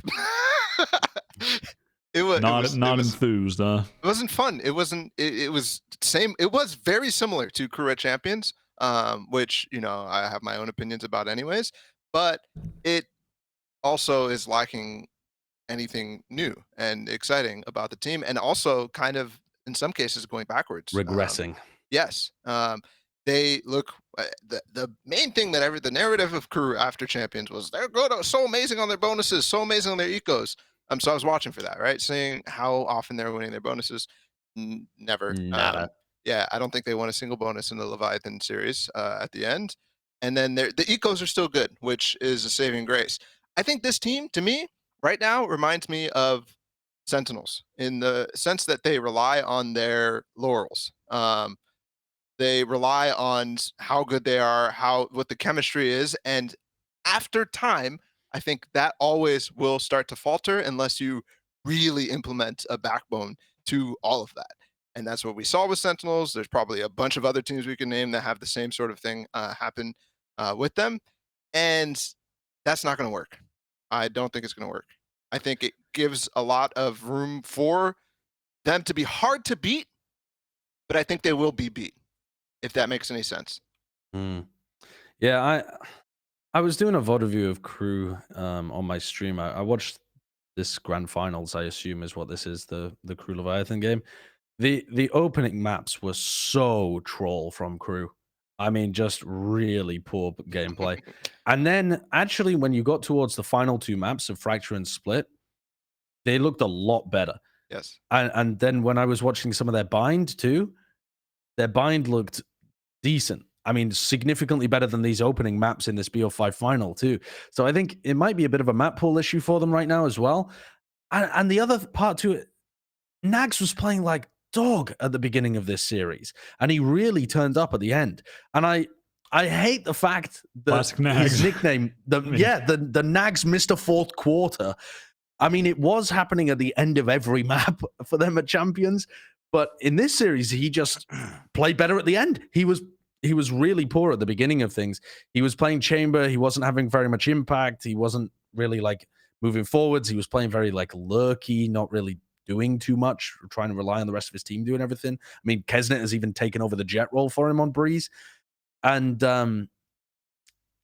then towards the end of things, when Nags was playing the Jett on Split, for example, which was their final map, he was fragging out. He was going crazy, and they had really good plans for him and Kesnet, who plays the Raze on that map. They play like the old beta comp that Ascend were doing well with. They just got it. And so I'm struggling with this team. They're not going to be better than they were at Champions. I think some people in the community are expecting Crew to keep getting better and better and better. Like they just extrapolate that they kept improving all last year, so they're going to be better. They're not. They're not making top 4 at this event. But damn, cold hard truth just dispensed by Josh there. Crew fans hate him. he gave the truth. but also they could make it out the group. They could. I think it's possible that they could beat Liquid. Let's be honest. It's a weaker field overall, just in general, than what was at Champions. And when we say they regress, I don't think that they regress that. Like, I think it's moments that I'm saying they regress in, but overall, like I said, I think they're still very difficult to beat. The way the comps that they play, they are always playing a Jett. They're playing a lot of, in some cases, Chamber too. Makes it so. I mean, it's the same thing we've been saying about those types of comps all year round so far. It's just, they have so much eco, they have so much staying power. It's very hard to put them down because they will come at you one time with an eco, multiple ecos, because they have knives in Tour de Force or whatever the Headhunter too. And that's effective for them. That's very, very, very effective for them. So the teams that are going to beat them are the teams that are going to be able to withstand that and have ideas about how to defend against things like that and play very, very disciplined, because that's where you get caught off by it. But other than that, the Group B though is so hard to predict. I could see them being anywhere from 4th to 2nd in their group. Like I could genuinely see them just bombing out though, because their map pool is not deep. Stacked. It's kind of stacked, but with middle of the pack teams, in my opinion. Like Liquid have not been performing very well recently either. Yeah, apart from Optic. I mean, I think Optic should win Well, I mean, we're not predicting right now. Hold on. Everybody stop. Everybody stop. We're going to predict later. That was just a little tease. If you want to see the predictions, you're going to have to stick around because they're coming up at some point in the show. Yeah, I think, sad day for Godzilla. It's an odd one with that matchup. I'm not going to talk too much again, unless we want to keep it under wraps. But Liquid haven't been looking good recently, and they also weren't anticipating to even come to the event. So it sounded like when they were talking about various aspects of what's next on the table, I think Slee was saying on his coach stream that they're probably going to be looking to make some changes. Obviously, that puts a stopper on things when you get to play in Iceland. So who knows? They might be reinvigorated with the possibility of being able to play at Iceland and really make it far. I will say this storyline is pretty sick though, because Crew and Liquid have played each other twice at the global events. Played each other at Iceland, where they got knocked out. Crew got knocked out by Liquid, and they played each other at, where was it? It was opening match of groups. Opening match of groups where they beat them again and knocked them down into the lower bracket of their group. And they didn't meet each other past that point. But there is a bit of a rivalry here from last year. I mean, we didn't get to see that many international matchups. The fact that they've even played each other twice is kind of surprising. Yeah, absolutely. All right. The final team to talk about. The Zeta division. They're coming over from, they got all their 570,000 viewers are just carrying the players over to Reykjavik. All of those viewers are coming over with the division. Is this, here's the classic question. Is this the, and then you just, okay, never mind. Not asking the question. Everybody knows the question that was going to be asked, and Josh just gave you the answer. Josh is just fucking Mr. Truth today. He's just giving it up. No holds bars. He's going to give you the honest take that the rest wouldn't. Do you know why I'm giving you the honest take? Because I just did like, what was it, 3-hour VOD review of Zeta Division before we recorded this podcast, and I want to spoon my eyes out. You want to I think I think something happened to you earlier today because you're in a very negative mood when you were watching. Yeah, I watched Zeta Division. but you didn't highlight some of the same like issues with, for example, the Paper Rex Xerxia games. The Paper Rex Xerxia games did not have some of the same issues. The people weren't talking to each other in the Zeta Division games. They're holding an angle, a guy's taking a fight, and the other one just walks out in front of it. Yeah, I have a good clip for that. Stuff. Kurt, pull up stimulated Jett. What? You have code names for your clips? That was the name. The Brim. This is exactly what you're talking about, Josh. The Brim stimmied the Jett, and they're just. It's just sad. It was just. Yeah. That was sadness. Munchkin ate them alive in some portions of this, but yeah, kind of.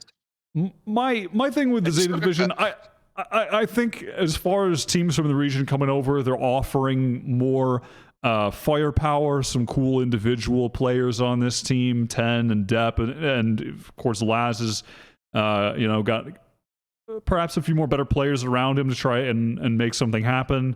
They like to have a lot of really big utility execs. The thing that was kind of, I suppose, overarching for me, though, in this series that I watched against Crazy Raccoon was there was a stark difference in their level of play on the maps that they picked versus the ones that Crazy Raccoon picked. And normally, obviously, teams will have maps that they're better on and worse on. Everyone does.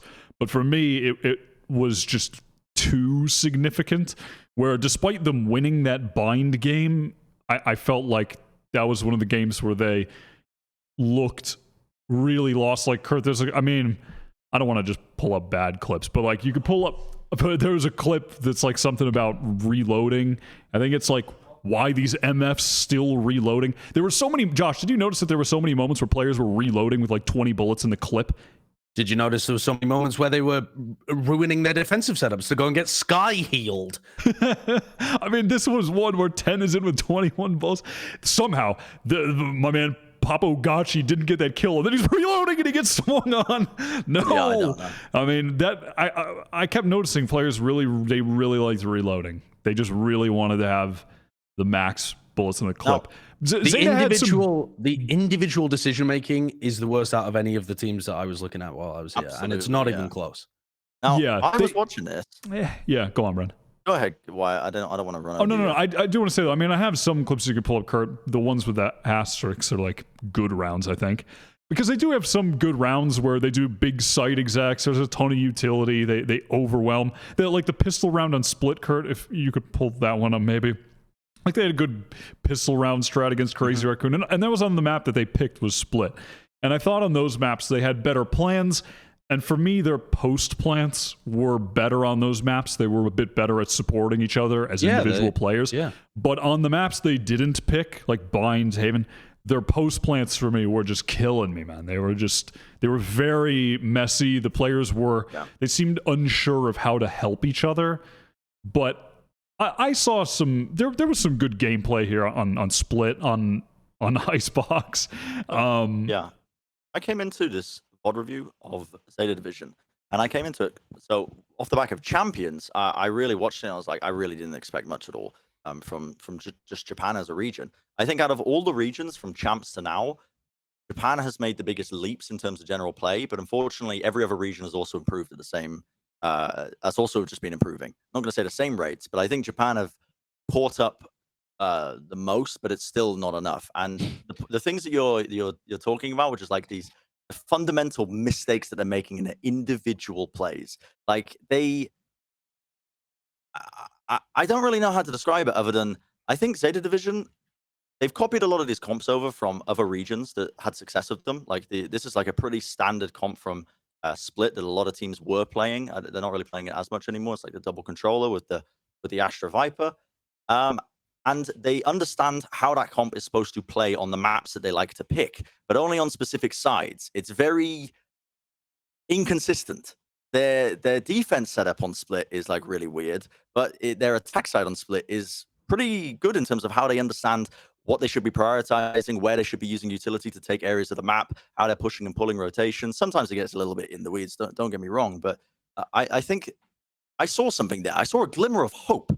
A glimmer of hope from this squad, and I don't know if I'm just blinded by optimism with this team, or maybe I was just setting the bar so low when I first watched them that it ended up getting. I don't know. I did not come off on the other side thinking, "Holy moly!" Josh, I was watching you VOD review. I mean, it ruined your day. Bren, I don't say this to be inflammatory, but I think they've caught up the least of all of the other regions, because when you consider, okay, they did start in a very, very terrible position, but also APAC are actually looking pretty competitive and did well at Champions. Brazil now have a super team that we're predicting is going to go relatively deep in an event. DRX have made quarterfinals before, and this event could also, I mean, are favored to make quarterfinals or maybe even, somewhat deeper. Which region is still lagging behind to the same degree as Japan? There just simply isn't another region I'm not saying that is Japan a write-off. I'm not saying Japan's ahead of the other regions. I'm saying that the bar was at such a low point even at Champs that they managed to do a big leap. They did the warp, the space warp leap, whatever it was. But other teams were already starting at the point that they've leapt to. I'm saying the improvements they made from last time, I think, were drastic. That's what I'm saying. I'm not saying that they're now a better region. They're definitely better than they were before. You're falling the same trap that I fell into after watching them in their own region, which was literally probably the period before Champs, where I said the exact same thing. They are the region who has improved the most. I said the exact same thing before or after LCQ, and then they came to Champs and got stomped. The thing is, you're watching them within their region. And exactly. Yeah, that's the biggest problem, isn't it? Yep. So, I mean, it's sometimes. But they did win a series. I mean, they beat Havan Liberty. True. They won a map at. They won a map off Crew, and then they won a series and won a map off Crew. Yeah. Yeah. I mean, there were definitely some rounds that they won. I think more because they were more due to Crazy Raccoon making errors in their play. Oh, don't show me this round. This round was possibly one of those errors. Also, Crazy Raccoon were playing Killjoy on Bind. They were mixing it up, doing something a little different. Neff, you must hold this lockdown, Neff. Neff, it is your job. They have to push that lockdown. Neff! He's reloading. This is so sad. I heard that. That is one of the rounds I'm referring to. And there were others though where Zeta Division where Zeta Division, you have like the Walter White meme mouth when Hank died right now. Spoilers for Breaking Bad if no one's seen Breaking Bad. Dropping some Breaking Bad spoilers. But yeah. But there were other rounds as well, though, that I highlight where like Zeta Division would just walk up and stand in like hookah and long and Crazy Raccoon. They weren't doing anything. And Crazy Raccoon are just like, what the fuck is going on? Did they disconnect from the server? And they would just start rotating around, and it was just. I think that was actually one of the things that I was impressed about with Zeta Division is that they actually had added in some level of cutting noise, prompting mistakes out of Crazy Raccoon, and it was working. I agree. It's a good thing. It's just that when I'm like, it legitimately folded the Crazy Raccoon brain in half that they were doing that. Yeah. Like the players were just milling around in spawn, like, where are they? Where are they? And then Munchkin just runs into hookah on his own. Like, and this was this is one of those rounds where, like, if they're playing against, Optic are not going to be spilling their spaghetti because the noise got cut, is sort of the wider point that I'm making. But I do think Zeta, they have some solid players, and I think that they have a chance to at least have an okay showing, like keep some close maps, because listen, I definitely saw some. There's potential that they play like on Icebox or something, and you just have Depp and Laz kind of going crazy, and maybe they get an upset win, or they at least keep a map close against a really good team. That's very possible, I think. They open against DRX, and I was thinking about the way that their map pool interacts. Well, do we want to cover this in? Oh yeah, we're covering the prediction. Wait. All right. Okay. There's predictions coming up. Listen, the evidence is mounting, and I'm telling you, it doesn't look good. And on that note, we're gonna take a break, and we'll be right back to predict who's gonna win Iceland. Hey, we're back. What? It's us. You didn't even know, actually, that, there was actually just no break. I made this whole thing like as if there was going to be an ad break happening. Kurt, can we insert an ad so we make money? Where I was, all right, well, that's too bad. I would like to make more money. All right, let's get into the predictions. Kurt, pull up the numbers, the stats. It's stats time. Who's got the... Dude, look at Josh. I'm crushing. Man's pounding. Dude, look at that number. That's fucking funny. Nice. Balla trailing behind by just a bit. I'm bringing up the rear. I had one really rough week. I remember the last week of the groups, I think, of NA. I went for what? How come you got a green? I don't know. It was lit up green. But the last week of groups, I went for every upset. I had like Rise beating whoever and Rise beating NRG. I was going for every upset. I was like, oh, dude, it's the new patch. Shit's going to go crazy. And then just every favorite one. I have it worse than you, Wyatt, because I went for every upset. And then you got canceled for 2 weeks. And we held my fucking stupid predictions from that. Troll. So I just got fucked. I made it there last week, but I'm very close to being replaced by a coin. And this week is a big difference maker. Like if I'm wrong across the border this week. Yep. I think it's really hard to be wrong this week, though. Like, why you say that? Wait until you see my preds. Yeah, you say that, but dude, I was smoking a potent loud pack when I was doing my preds. Just you wait, just you wait, buddy. All right, number one, we've got Fnatic versus NIP. Wow, you guys are boring. Yeah. Dude, actually, just bedge. This is so boring. I'm picking NIP. Everybody else is picking Fnatic. And I'm the only person who's right, but that's okay. That's fine. I can live with that. I can live with always being correct, honestly. I could live with that. Why are you guys so unanimous in Fnatic? Who's the Fnatic representative here? Is it Josh? I'm not unanimous. Yeah, I I mean, mean, shouted in at top me. 2 now. So yeah, you are actually the Fnatic representative. Okay, I once got shouted at by someone who worked at Fnatic at like a BlizzCon after party because they were mad that they gave the London spot to Cloud9. the London Overwatch League spot. Like they Yep. thought that you were in charge I said of to that. them I worked on the Overwatch League, and they got incredibly passive aggressive and weird with me. Anyway, carry on. What's your reason? That's just incredible, isn't it? Wait, Damn, bro. It's, why would Bren, you it's actually fucked that you wouldn't give that spot to Fnatic. They deserve it. Why would you do that? Sorry. Josh, Okay, wax lyrical to me about Fnatic here. I think this one is more dangerous for Fnatic than the second time that they would play, and they're playing with 2 stand-ins. But for me, Fnatic, if they had their full roster, would be the favorites to win the tournament, even though they finished 3rd in EMEA, which I understand is a bit unusual, perhaps. Mm-hmm. But I was just that impressed with the level of performance that they were putting out during the group stage in their game against Mech, that if they can get anywhere near back to that, then I think they would win the tournament. Obviously, that's not the situation they're going to be in right now, but they are playing. They have the individual ability to be able to deal with NIP. Okay, Shandy and John are not going to be significantly better, and in fact, I think Hyber might be better than both Shandy and John in terms of like what he can do just in raw fragging. So if the game ends up being just a clusterfuck of fragging, then I don't think that inherently favors Shandy and John anyway, because I think Hyber's extremely strong in that department, and then you've also got Mystic, who's been going crazy recently, and then Magnum, who can hold his own much better than the others on the other side.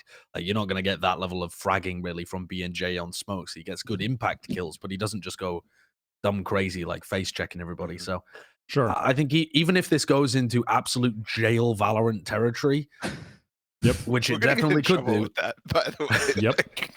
That's what the Brazilians call it. I know, but it doesn't matter what the Brazilians call it when the other people don't know what the heck we're talking about.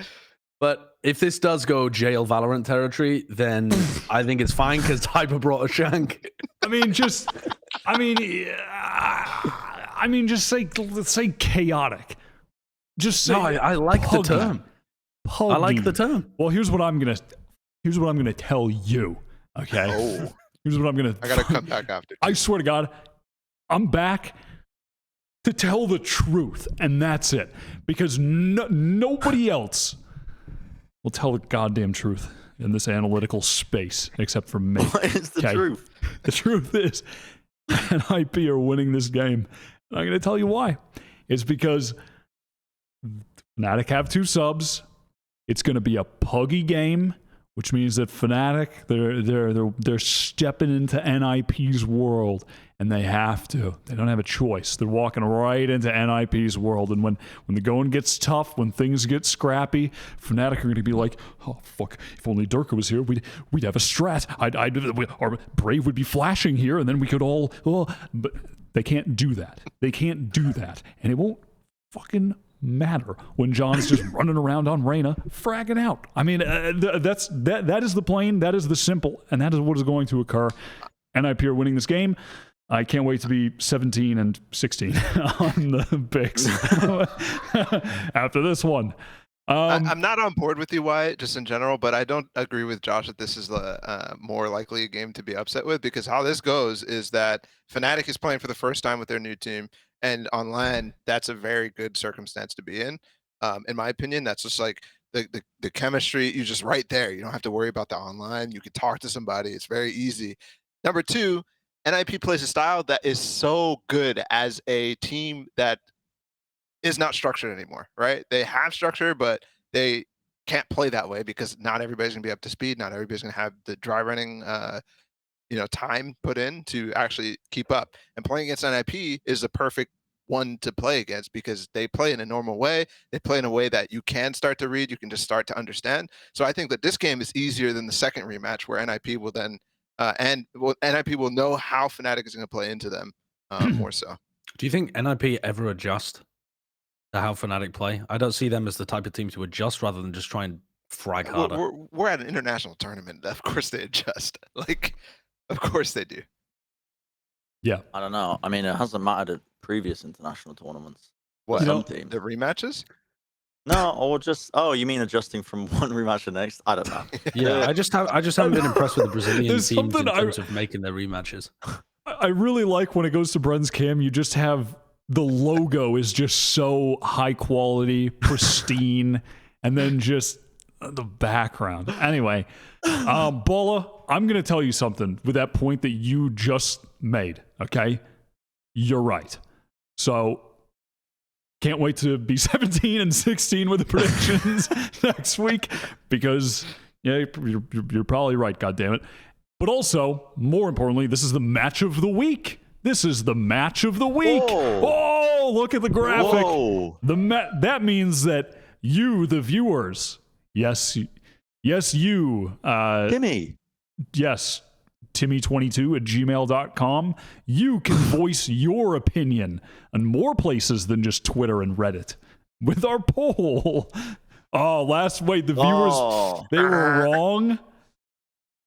Silly viewers. What game was that? Who did the guard lose to? They lost to Optic the first time they played. Right. Oh, it was the first one. Right. Yeah. Oh, this is so Silly good. Nice Timmy. try, the viewers. Well, this time you have a chance though to go 2-1. That's not bad. So you just have to. Is the poll card on Twitter and YouTube? Yeah, they're separate polls, but I add them together. Pog. So you That can means vote. you can vote twice. Whoa. Yeah, you could vote twice, but Exploit the yeah, make vote. sure to follow the Plat Chat account on Twitter. You can vote there, or you can vote on YouTube, and that'll contribute to your viewer Entry to the prediction giveaway. record. We do a lot of giveaways on Twitter, so make sure you follow us. Yep. Listen, I know you guys like skins. We're gonna be giving away. We're gonna give away the Endeavor Bucky on our Twitter account. So make sure to follow for that one. Is that all the stuff I had to do for that match number 2? It's DRX and Zeta Division. This one. Dude, you are off the goop. I'm not gonna lie. This one, I just had like, fuck it, dude. I'm just gonna see what happens. You know what I mean? You're crazy, Because man. I don't think Zeta Division are gonna win this game. You're crazy, man. This is not the match of the week. This is not the match of the week. Not the match of the week. Yeah, I mean, I really don't know why I picked them. I watched the match, thought to myself, well, this isn't very good gameplay. Maybe they'll win. And just You want me to give you some points? Are you going to why try they and might sell win. us on the Zeta win? Okay, well, let me first defend my pred, which is DRX have got a 5-map pool right now, which is incredibly wide. Their permaban is a map that, I mean, I suppose Zeta Division wouldn't really want to play bind in the first place, given how close they've been playing it to teams. But at the same time, I think in their heads they consider it a good map for them. So they're going to be looking at that with a disadvantage. But they've got the unfortunate circumstance of their best map, Split, also being a map that DRX absolutely own at. So it's probably going to go to Split, like either floated or pick first for I'm assuming DRX. I don't think it's going to get picked for Zeta Division. And that leaves it to, in my head, how I think it will go is based off of the fact that DRX haven't played much of it. And when they did play it, then they didn't look as good at it. Probably going to go to Icebox. And that is like a really pivotal map in the pool. Do I think they'll win that Icebox game? No. But I think that's the one they have to win it on. And then it goes to the floated map, which is probably going to be, I don't know. I mean, it's probably going to be like what? Haven. Well, how do you even cook up a Zeta Division win here? How do you do it? Okay, well, so DRX. Okay, well, here, let me sell you.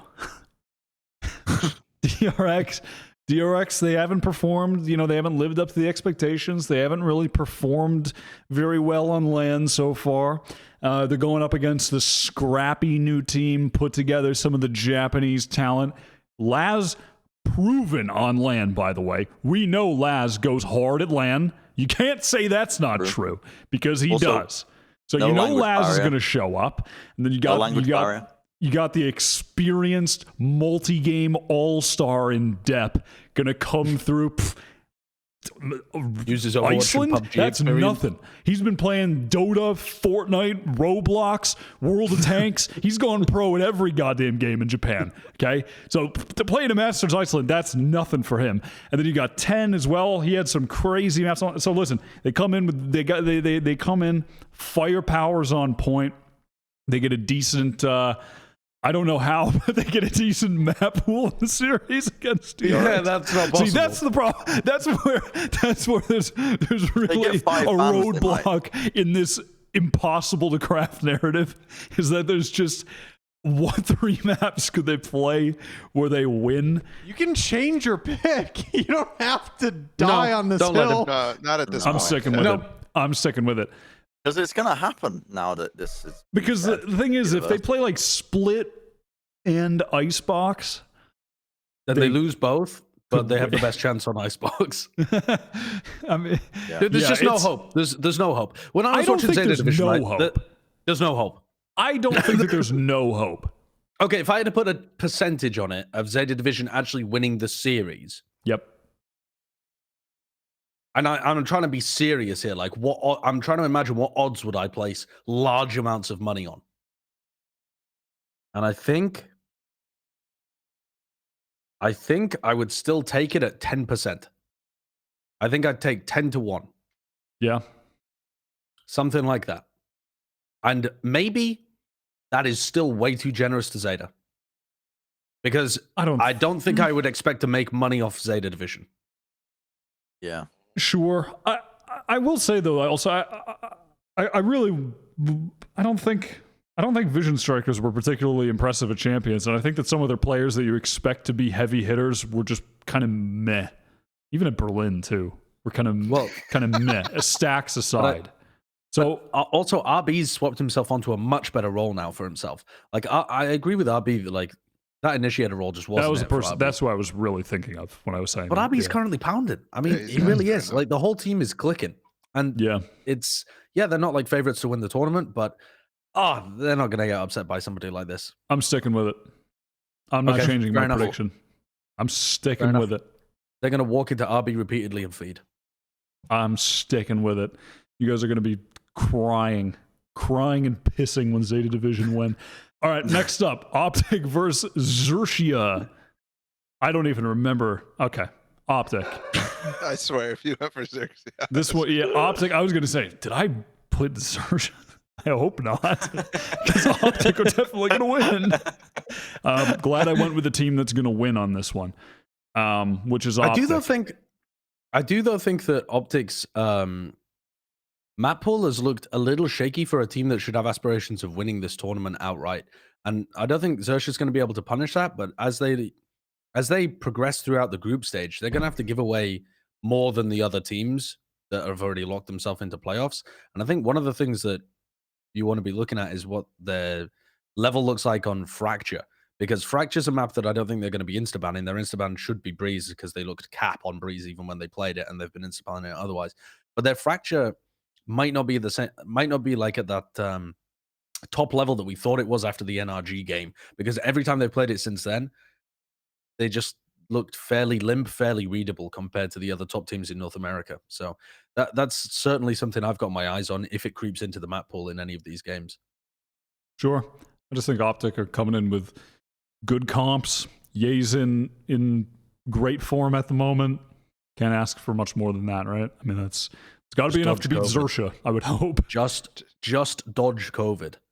Yeah. And have fun here instead of being locked up for 3 weeks before getting COVID.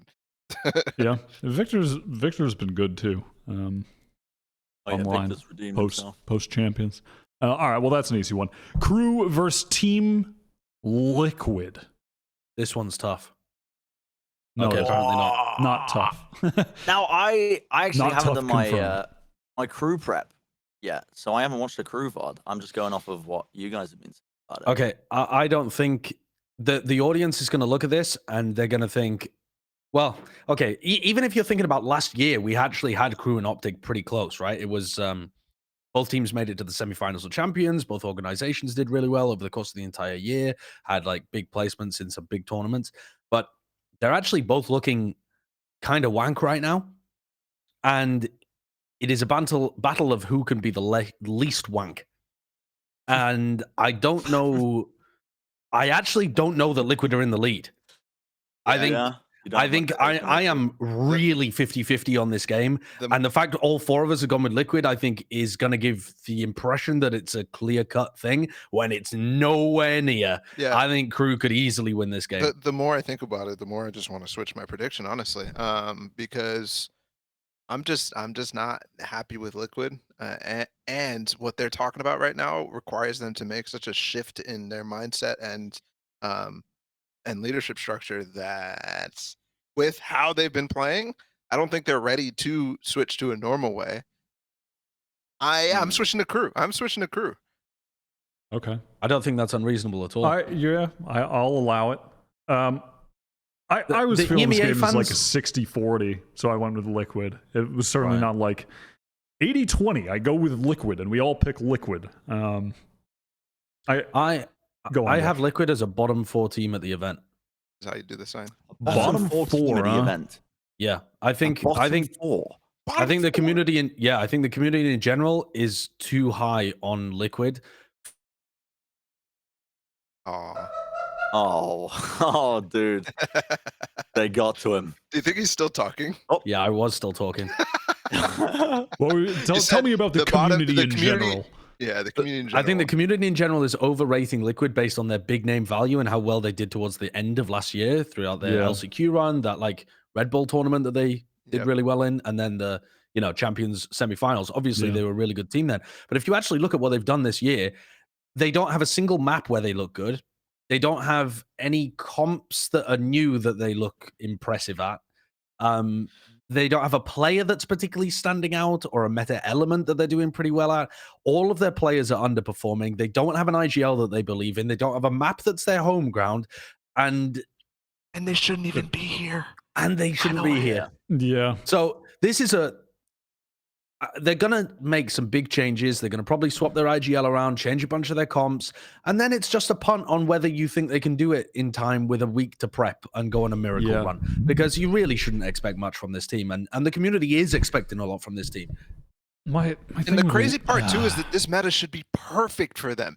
Like, literally, they have the double up, and now there's an Asian that you can double out with, by the way. And the Varus Chamber's nasty. Yeah, it is, but it's just gone. That whole aspect of their play that got them through LCQ, that got them, I wouldn't say got them deep at champions, but it's just gone. And they have the players to do it. They have Yampy, they have Navera. Like, where is it? It's just not something that they're focusing on, and I think that's a mistake. They're focusing on Brim Omen.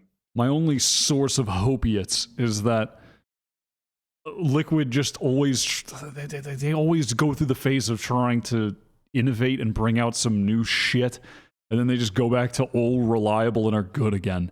And I could see that happening, where they just revert to just kind of some simple stuff, and hey, it works, and we made it out of the group, and we beat Crew, who are just looking kind of just coming in kind of flat. That's what I'm hoping for, but because I don't know. It happened. I remember we were talking about this it was like the last episode I did before I took a break, which was. But basically just that I was like, well, I wonder if Liquid are going to do that thing where they run experimental comps and don't perform very well and then just go back to what's working for them, and then they're fine again. And maybe they'll just go back to what was working for them and we'll be fine again. They'll just run some NA looking ass comps with some actual scrimbucks. That is not happening. Okay, well, I still think they should be able to beat. I still think they should be able to beat Crew because Crew played with the Phoenix. And that's all I've seen from Crew. Didn't watch the Crew mods, just saw that. Haven comps. Is playing Jett Phoenix worse than playing Brim Omen on Haven? Because that's what you're comparing.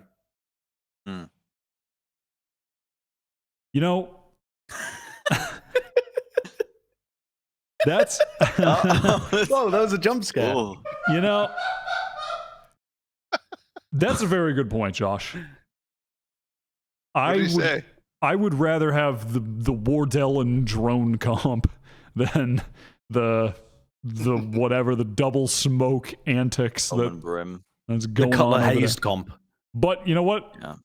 I'm going with Liquid. I'm sticking with my guns. Here's All how right. I here's how I Bren. think this match is going to go off. Go the fuck off, quick. King. I'm about to go off. I think Liquid are going to come into this. They've spoken, or not all of them, but I think they've spoken about their kind of issues with confidence, IGLing at least. Maybe not confidence, but that's what I've been seeing in their recent gameplay from watching their recent games. Is that sometimes they just seem to lose confidence, they lose the head, and then it just falls to pieces for them a lot of the time. I think they should go into this. Hold on, maybe I can assist with this. I think they can go into this and Yeah, that's helped. they're going to be saying, Just a they're going to be saying, talking emote. that yeah, they're going to be saying, okay, we weren't even supposed to be here. Let's just give it a roll. Let's play roles we're comfortable with, and let's just go into this, and let's just fucking have a good time. I think that is the best mentality you can go into with this, because they were already at least in the attitude, I think, of knowing that they had to make changes after that point, after not qualifying. I think you're not going to be. I don't know if you should be viewing this as like a salvageable moment in this roster's history. I think you should be going into this with the fucking whimsy buff. That is your goal. You need to be coming into this one. Scream needs to be playing fucking Reyna like it's 2006. He needs to be playing Reyna. Soulcast plays Raze for some reason. I don't know what map. Just put him on Raze or something. I don't know. Maybe the Neon if he wants to have fun.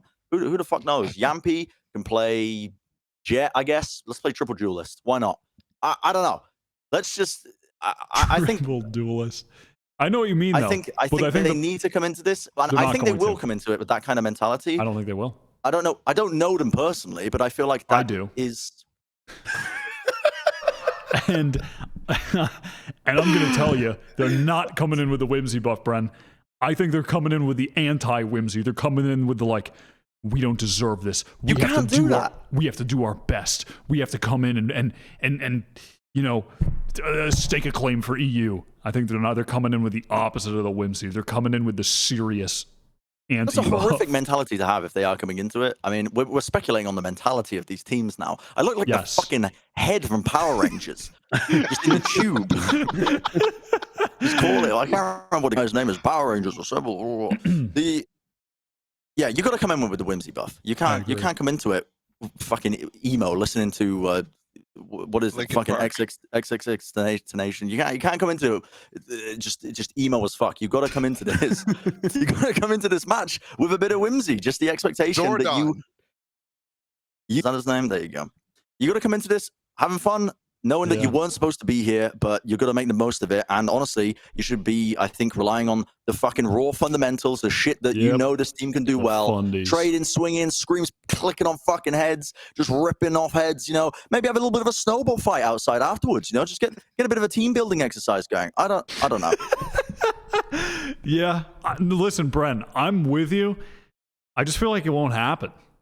I don't know. I just feel like it won't happen. And it's based off of, I don't know, I'm just like on a fucking podcast saying whatever. All right, so next up, we've got the, we've got the bold predictions. Who will make it to the finals? Who will win? And team on left is predicted winner. Ooh, new grab. Ooh, Balla and I both with the loud winning pred.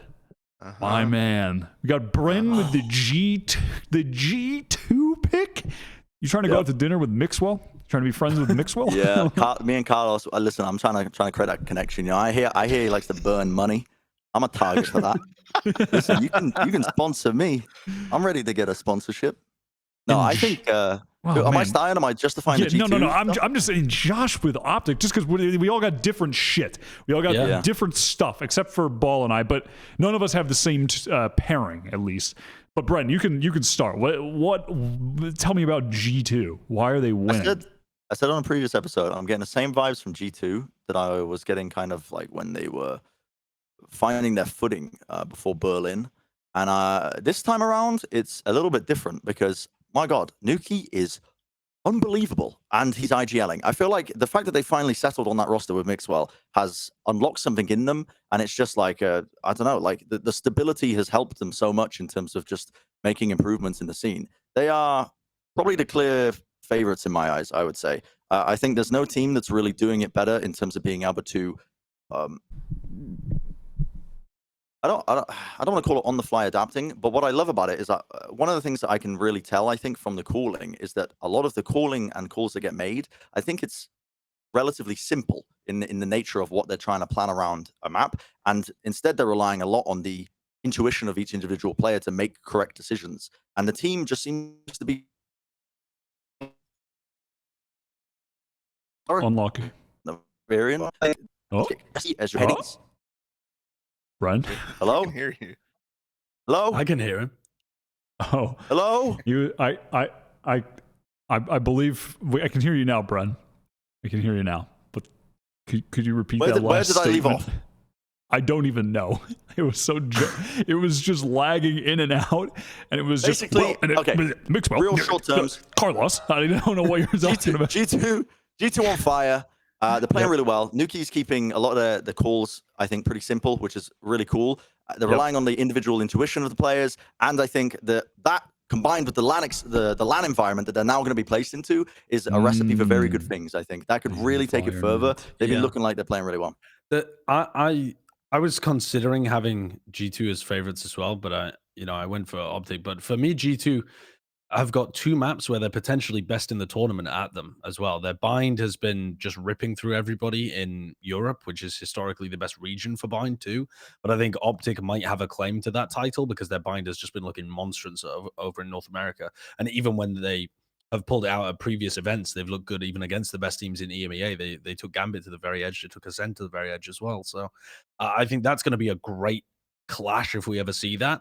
One of those teams is almost certainly the best in the tournament, maybe the world at bind. And then G2 have also got an insanely good icebox. Their icebox is fantastic. And their Ascent has been really good too. And it's so interesting seeing the different people that step up on each of those maps. They've got a cool system that's working fairly well right now. And they've even retooled their Breeze, for example, too, with Nuki playing Jett there. They're just every time they step up to the to a big match, they have something new or different. And I think it's especially evident the second time around, like when they rematch somebody. When they rematch Liquid, they dismantled them. They took their double smoke comp and they put it in the bin. They took their executes on split and they dismantled them completely. And the difference in how Avova was approaching things and how the team was moving around the map was just night and day. So in a double elimination format, I really think G2 are primed to get deep. If not, I mean, somewhere between number 1 and number 3, I'm very confident in this team. But to me, Optic are the favorites just because they've been able to do, they've been able to have deep runs before. They're essentially neck and neck for the top team in North America. They're looking fierce in terms of tournament prep, specific prep against opponents. They have a break before they go into the top 4. All of the pieces are there for this team to actually win a title this time around. Yeah, I was really struggling whether to put Optic in this as well. I think it was, well, either way, they are very good. I think it was between these 3 teams plus the guard as well that I was trying to wrap my head around. I just really think that this is the time for the. I'm so sorry, Balla. I'm not laughing at you. Sorry, it's the headset I've got because I'm using a mic. I don't mean to derail it. It's very uncomfortable. It's so wide. It's very uncomfortable wearing around my neck. It's because I'm wearing it over another pair of headphones. We could see that. That's why it's wide. I'm sorry, but Balla. like it's just uncomfortable. Yeah, it just suddenly the shift in your appearance. Your neck just appeared. It just grew, and then you just had a wide ass headset on. Stop looking like you just got in an accident and have a neck wrapped, like a neck brace all around you.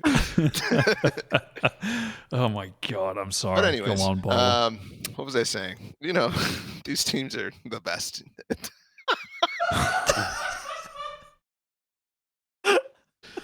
Oh my lord.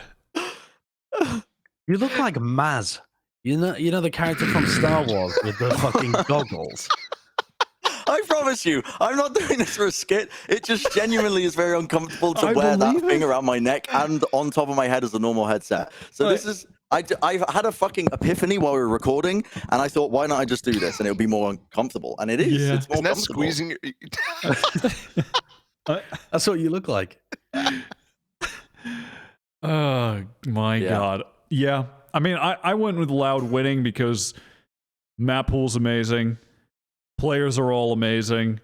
I mean, I genuinely, I feel like it's like the quality of player on this team is just, it's M3C-esque.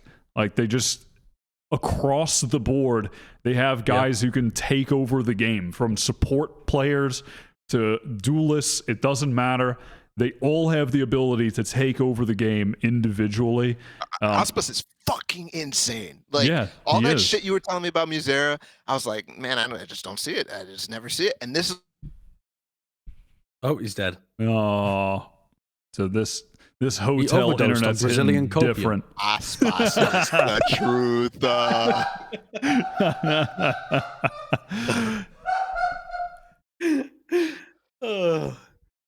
But yeah, Auspus is the truth. But this whole roster is just stacked. I mean, even it feels almost like a silly comparison, but if you think about like just what we were seeing from Vikings at Champions and what they were doing with, you just had Saucy and Sodhawk realistically, and they still made it competitive against a Gambit at the time. Bro, I mean, now with this roster, I mean, I really think that this is the time to take it.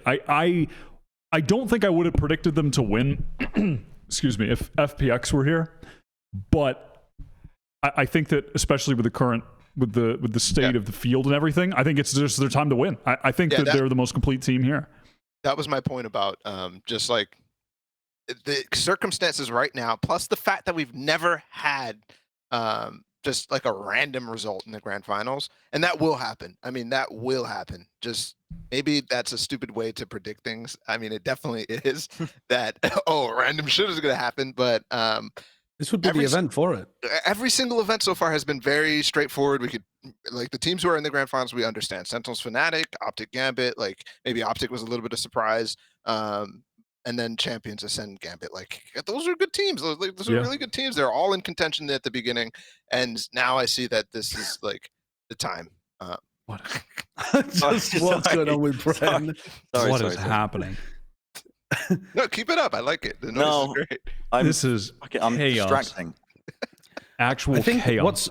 I think what's so cool to me about this, though, is that I feel like I could reasonably have put Guard easily into my top two.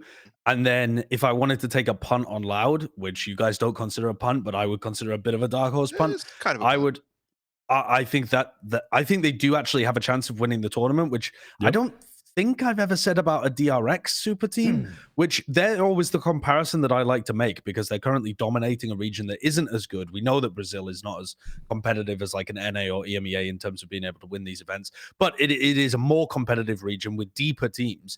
And so I'm drawing the comparison and thinking, well, I've never thought that was possible for DRX, at least as far as I can remember, whereas I really do think this is a possibility, albeit somewhat slim, for Loud to win this. I think it's just so cool that the field is this open.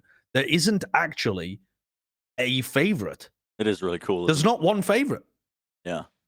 Yep. I can't really remember the last time we went into a tournament where we would have 4 different teams. Yeah, because we've certainly thought there were favorites and been wrong before, but we've never just had a tournament where we think it's pretty even between like the top 3-4 teams. At least from what I can recall. My brain not working. None of us did go with the Guard for the win. But yeah, I suppose to what that would you're be saying, such a miracle. I don't think that's because we have any doubt in the Guard. Because if the Guard win, I would say, okay, pretty reasonable. Pretty reasonable to me, honestly. If G2 win, it's like, oh, okay. If Optic win, sure, yeah, all right. Like it is just, it does feel the other team open. we don't have here. The other team we don't have, none of us have, even in the top 2, is Fnatic. Yeah. And I understand that they're playing with a stand-in, possibly 2 stand-ins, but if we assume that they're able to get to playoffs, so they're in the upper quarterfinals, and they have Durka back, so they're only playing with a single stand-in. Oh, that booms everything. I think that changes everything. I think they actually, even with a stand-in, have a chance of winning the tournament. Well, I think it'd be them and G2 still, because G2 beat them with their entire roster, right? Yeah, I mean, I'm not saying they'd be favorites. Yeah. But I think they're would another boom team that you actually have to throw into, like, they at least could make grand finals.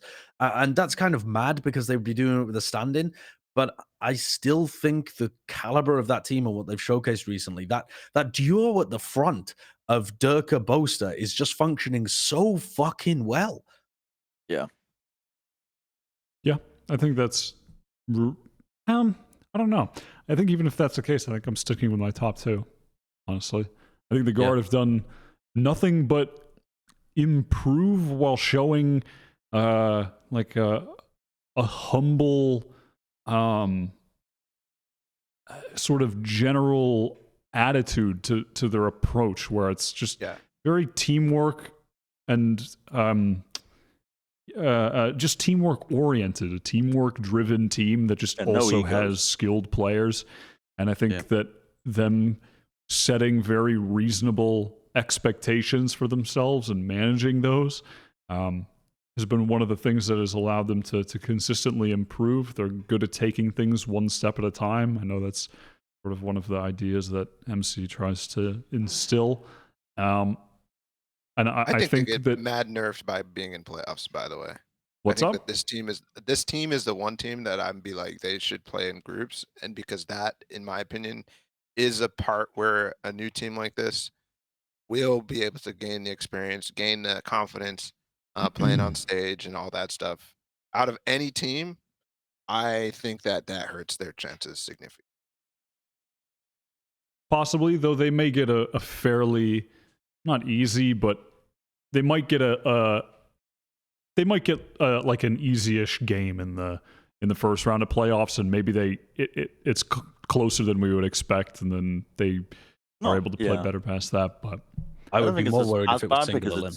Yes. Yeah, exactly. Because it's double a limb, it's not as bad, but it's still valid. I think it's still valid. All right. Well, let's move on to rankings. The rankings of power for the tournament. This is going to be good. Masters 1 power rankings. This is going to be tough, given what we had essentially just talked about, which is that we have so many teams fairly even at the top. Now, I think I can assume Ball and I will put Loud at number 1. Josh would say Optic, and Bren would say G2 as a sort of starting reference. Sure. Yeah, I mean, maybe I wouldn't argue that Loud is like 100% powered at 1, but I just feel like conditions are right. Sure. But I think that's. I see where you're coming from there. Yeah. This is really hard. So I think when you're predicting who's going to win the event, there's some level of taking into account, like, a team going on a run or something like that. Yes. With power rankings, the way that I tend to think about it is more like somewhat evidence-based. Yeah, like straight up, you're putting on your fucking DBZ scanner and asking what the fuck is their power ranking. That's it. Like, that's all you got to do. Yeah. You press the button. So I'd like True. Loud power. I'd like to make the high. case for Optic. Okay. Because they are the team that's gone deepest in any of these tournaments, apart from Fnatic, who did make finals of Reykjavik, but they're getting hard enough by using 2 stand-ins. They were essentially number 1. I mean, not essentially. I'll join you one, on that. But case. they're this far away from being the number 1 team in North America and made it into the grand finals via the upper bracket by beating the Guard anyway. So they've traded series. So I think they're kind of. They're like the de facto number 1 until shown otherwise, is the way that I'm thinking about it. If Loud need to win, they need to prove that they're better than these teams that would otherwise be considered just above them by default. That's my approach to these kind of things. Sure. Yeah. I would be inclined to agree, but also, yeah, I understand. I understand your points about the experience. I would want G2 following closely afterwards, though, but I don't know if people want to be arguing over this because the second spot, honestly, the top 4 was very difficult. I think. I mean, like we've been saying, is the entire. Who would win if Optic and G2 played tomorrow? Optic. Optic. Because I think G2, but obviously I'd got them Predator to win. So I mean, it would be a fucking banger of a game as well because the map pool is so good with these two teams. I mean, Bind would be an absolute banger. Icebox would be an absolute banger. Ascent would be an absolute banger. G2 would. God. Yeah, I think G2 would probably win on Icebox, but it'd still be a fun game. I mean, Optic still like playing that map. Ascent, Optic love playing on Ascent, and G2 have been doing really well on it too. I mean, I think Split would be favored towards for Optic. the guard. Yeah, I think these all. Yeah, like, that would be my proposal. 3 loud for the guard. Yeah, Yep. that's fine with me. I think the guard have already showcased though that they're a rookie team, but like I don't know. I'm not letting Optic Loud in go the down to finals. 4th. And 2 of us But this predicted is- they're winning the tournament, buddy. I don't think they're the 3rd best team coming into it. I completely agree with your viewpoints where you think they can go on a run, right? A bit of a heater. But if Loud and the guard were to play tomorrow, I would also give it to the guard. I think. I would give it to Loud. Well, listen, but that's okay. I don't if want the to get guard it played anyone misconstrued. tomorrow. That's not my thought on Loud winning is not that they're going to be on a heater. I mean, I think they're just going to win because they're the best team there. I think that they're just going to win because they're better. You know, to me, it's G2 that maybe might end up being a bit overrated on this by virtue of like, what the average is that you expect from this team. They have been looking really good recently, but they're the team actually that has gone on a bit of like a heater run towards the end of VCT rather than consistently showing the entire year that they're like a top 2 team in the world. Yeah, they they're haven't, super volatile. They haven't done that. Yeah. So for me, my G2 faith comes from the fact that I know that they can adapt, that they're really good the second time around rematching teams. So I feel good about them in Double Elim. Yes. They've been showcasing recent improvements. I think that improvement's going to continue. You know, it's quite a lot of like intangible stuff that goes into my head when I'm thinking about how good G2 are. So to me, they actually aren't just like on paper second best team. I just think they're going to make the grand finals. So I actually feel like the guard are on paper better than G2. I would be willing to swap those positions. So fucking hard. Oh, he's dead. And we don't even know. That's an NFT. Oh, Balla's gone as well. Oh no, he's back. I'm here. I'm back. Yeah, this is why I hate power rankings. It's like it's no, man. Don't say that. This is our bread and butter. This is the Hot Chat I love podcast. power rankings. We love power rankings. They actually make a lot of sense. This is what you guys should use to rank. Like, screw VLR, screw the Spike.gg. This is the official Valorant rankings. I think this is acceptable. The guard, Loud, G2. I think it's so. Here, my only concern is how we decide to rank Fnatic. Because I think Durka coming back is a major. Can we put them 2 places? With Durka, without Durka? Yeah. Oh, movie magic. That's tech. Dude, how did he do that?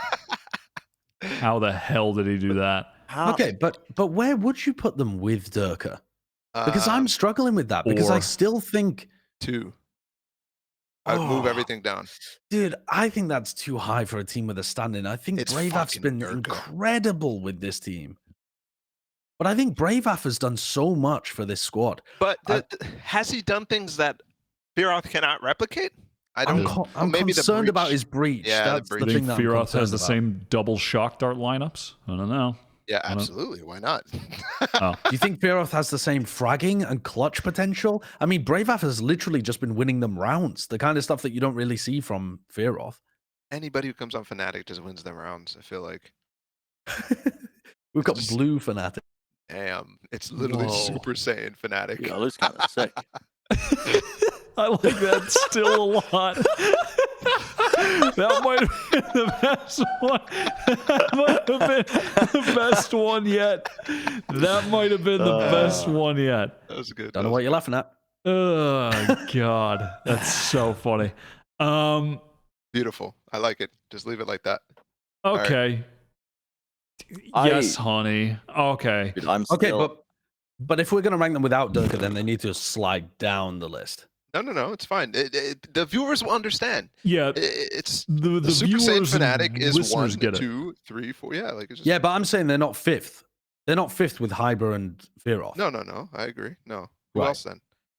That's where I think Paper the Rex next go. one would be DRX. DRX? No? Yeah, DRX, I think. DRX? No. DRX Crew, No. Paper X? No, I think Paper X are guaranteed into playoffs. Okay, but this is And power rankings. Yeah, we're ranking power we're doing here, Yeah, Josh. okay, Teams, okay. yeah. Okay. But I think Paper X got a lot of power. Forsaken's, Forsaken's playing Yoru. Put him in 6. You know he's about to do. Bro, every time we've seen Yoru on an international stage, one time, it's I'm not that high up. No, it's going to be better than that. Trust me. Balla, you can't tell. People are I going to think be it should be shooting Fnatic. the little Yoru running around, getting self-flashed and shit. Like, "Oh, what's going on?" People aren't going to know what's happening. They haven't played against it before. Chat and Boaster haven't been fucking around with Yoru already, knowing how to play it? I think it should be Fnatic at 6. You think Fnatic with 2 stand-ins beats Paper X and Crew and Liquid and Yes, stuff? but I'm Yeah, also maybe. lower on Paper X and the rest of these teams. Crew, I'm gonna stay out of because I haven't watched their VODs yet. But I could see this. I think Paper X are going to be better than Where's we're Crew? putting them. We shit on Crew, but come on, man. I think Paper X are going to go Top 4 dumb, at champions. stupid even. I think Crew would probably come in at 8th. Don't they? Over Liquid? Over Probably. Xerxia? yeah, Yeah. Over Dude, the Crew is better than Paper X. pajama-wearing Come on now, ninjas? let's not be ridiculous. Crew Do is you better actually than think Paper so, X. though? Yes, I do. 100% I think Paper X have got... They have Kesnit. He's simple. The next simple. It's so like... Yeah, he has... They also have Nags. Yeah, and he's... Bro, Nags has clutched every... Stop hating on Nags, bro. Nags has clutched every fucking big series for them ever in the lifetime of Crew. He's True. God. It's No, factual. let's just Beast. reframe that. Nags has been Beast. asleep for the first 3 quarters of every big series they've ever Yeah, because played. you don't need him sometimes, you know? But like... Josh, They're playing that's bullshit. 4v5 up until the end. That's bullshit. That's like saying Hiko doesn't help until he clutches, which is bullshit. Exactly. You're capping, Josh. Yep. Capping off a stack, my G. Do you feel strongly about Crew being in 7th? Yes, I do. I very much do. Okay. But I want my Paper X in 8th. I think they're gonna... I like Paper X. Forsaken and Jing are gonna show Dude, people. Forsaken is going to go stupid. Everybody's going to go, oh, dude, if we're making a top 20 list, actually, I'm going to tell you right now, if we're making like a top 20 list after or something, or like the top 20 performers, the thing, Forsaken's going to be like numbered like 8, 9. He's not gonna be number 8. All right. What, you think he's higher? What? All right. No, I think he's gonna be lower than Oh, number 8. okay. Yeah, I agree Oh. with that. No, I think he'd be he's going to more get around, like like, the a heat 16. placement on the top 20 list. Of Because performers. ACS and stuff now, but that doesn't matter. Like if you actually watch, man. No. I'm talking about the top 20 list that matters. Ours. Oh, I'm talking about the hypothetical one. Man, I'm gonna He be is in a fucking good I'm player. gonna be in the though. top 20 list, and I'm actually gonna rank like I'm gonna make it good, okay? Because y'all's were shit. Like, what the fuck was all of that? There's nothing that made sense in those lists. You make one for this event then. I will. Okay, I will. 100%. Wait, going I'll do into it it? tomorrow. Yeah. Okay. Do we, I want to see that. Are we all making them tomorrow? I'll make one. Mhm. And I've then already we'll started. reveal them on the next episode when the game's live, but we'll say we made it beforehand. We'll figure something out. Okay. This we can is just tweet it or something. this. We have to finish the ranking. Yeah. What's the? We have to finish the ranking. Number 9, Okay, just put Yo, NIP. Team Liquid. Team Liquid, come on. Bro, Team NIP Liquid. are primed to boom a team like Liquid right now. Team Liquid is too low too, but it's Liquid okay. are going to be trying to Fine. do strats and stuff. Won't matter. I don't think they're gonna try and do. TRX is 5th, man. This is a little crazy to me. Well, who do you put above them? I just shift everything up, put DRX right around 8th, where Paper X is. And I just why? don't believe. What? Yeah. What are you talking No about? shot. Are you watching the same no games as shot. me? There like is no Here's the way. thing, bro. They always choke, man. Fucking No, eight. they've been. I'm This with is you, the best. Balla. they Don't don't listen to these show. don't listen to these There's haters. way too I much agree with you. Korea-hopia, man. They Dude, look didn't good, they lose but to- like, come on, man. But then they lost to Gambit. I'm with you, Balla. Yeah. And, then Champs, who did they lose to? don't just say Champs, they lost to Cloud9 and Gambit. Fnatic. Don't just say they lost to Gambit. They got True. stomped by Gambit. That was so True. long ago. I know, but you, if you're going to use revisionist history, then I have to correct it at least. Otherwise, it's going to be. Okay, Tell them, Cloud9 and King. Fnatic though, they got You're right, grouped Balla. by two teams that were incredibly Thank good. Wyatt. They had Yeah, an that insanely group is difficult insane. group. Yeah, They but were then- they were way better than the teams that ended up making it deeper than, like, for example, didn't Secret make the fucking quarters and X10? They were better than X10. Whoa. No, Too they far, weren't. bro. Nope. Yes, they were better than Nope. X10. They were They were better than absolutely better than Nope. X10. X10 Nope. mad overrated because they beat Nope. a fucking Victor with COVID after they got smashed the first time around. Yeah.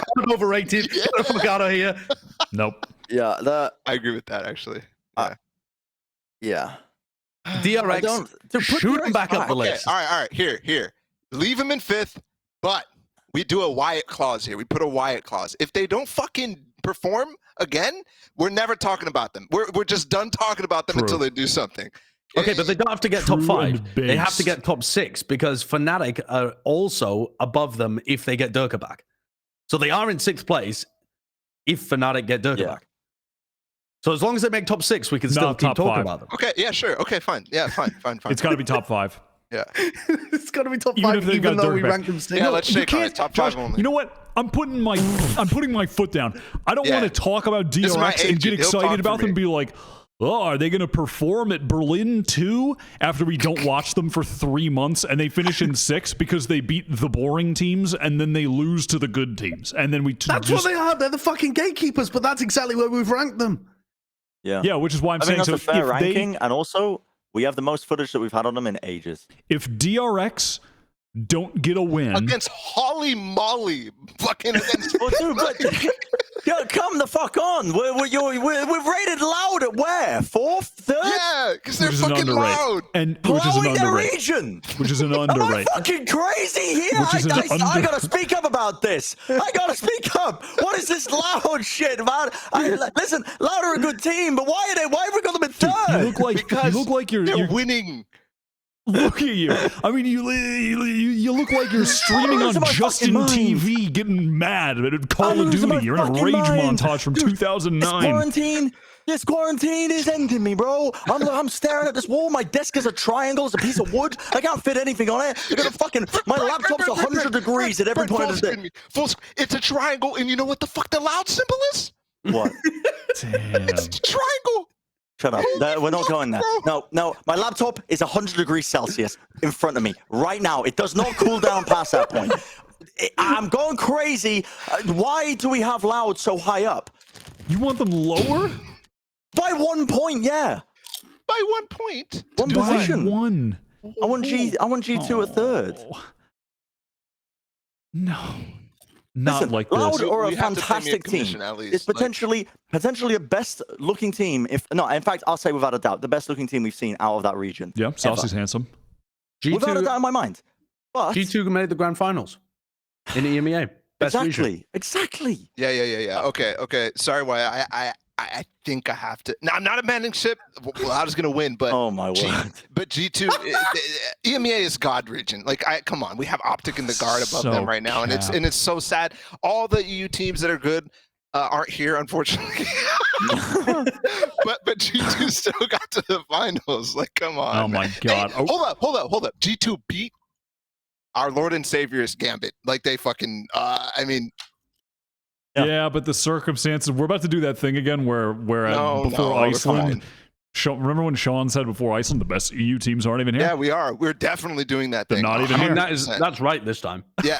But it is It was actually right last correct. time, too. I mean, Actually true. literally said last time no FPX, except this time it's actually based and FPX. factual that there's no FPX and they're the best team. So, yeah, I mean, actually true, actually Which accurate. also, an amendment. If Fnatic was full strength, Durka Brave Af, like, it's fine. It Yeah, they'd would be still shooting be up. there. It wouldn't. Okay. Maybe the statement still would have been true, but I mean, we got away from the important point, which is that I was going to say if DRX, we got away from what was important. My take, okay? If DRX don't beat one of the teams we have ranked above them in this list, we're not talking about them again. Go off, yes. They have to, even if they lose, even if they beat like G2 and then lose 2 games and go out or some shit like that, if DRX don't beat any of those teams, we're not talking about them anymore. Yep. I'm done. That doesn't seem fair.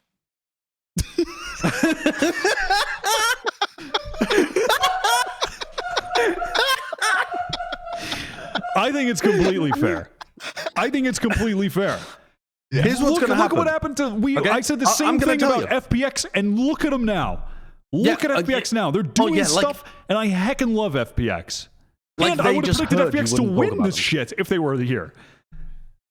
Like, they heard you say, "Oh, I'm not going to talk about them until they do something," and it fired Doom Bros up. It really motivated him to make the team better. It did. I mean, I get fucking DMs from the players that are like, "Haha, proved you wrong, you little bitch," and stuff like that.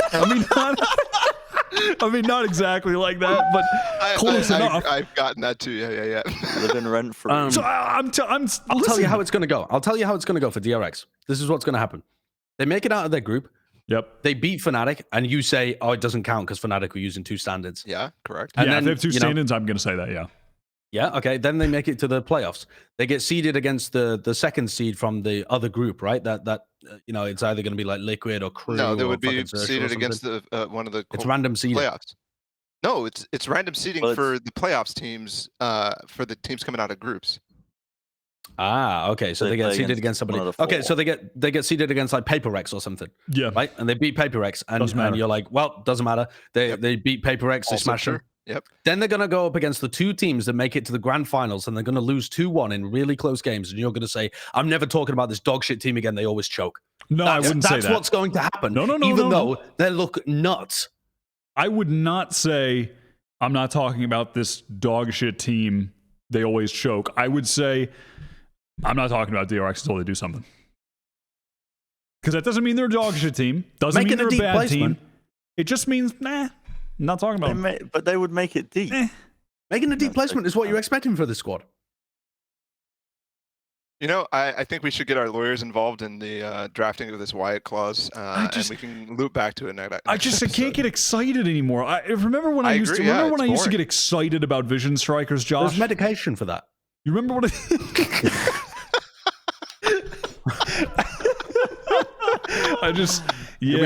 Vision Strikers really used to do something for me.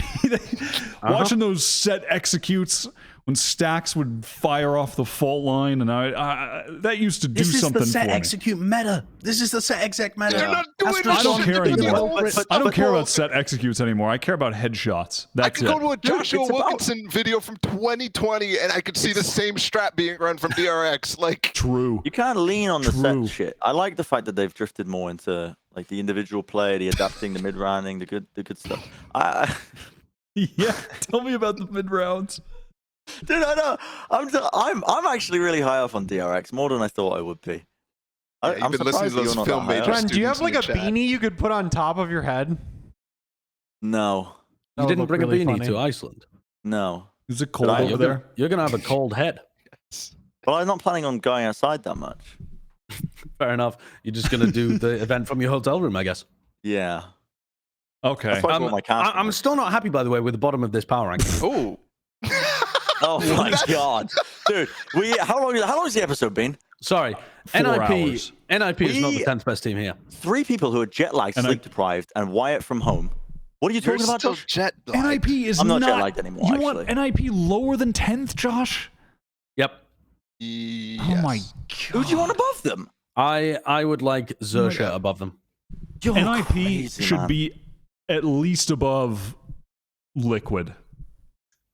NIP is actually that might be a lie. NIP is a team that is lost in the depths of time. At this point, I'm just trying to sow Reina. chaos. Dude, what happened to your Reina hatred? Yeah, what happened?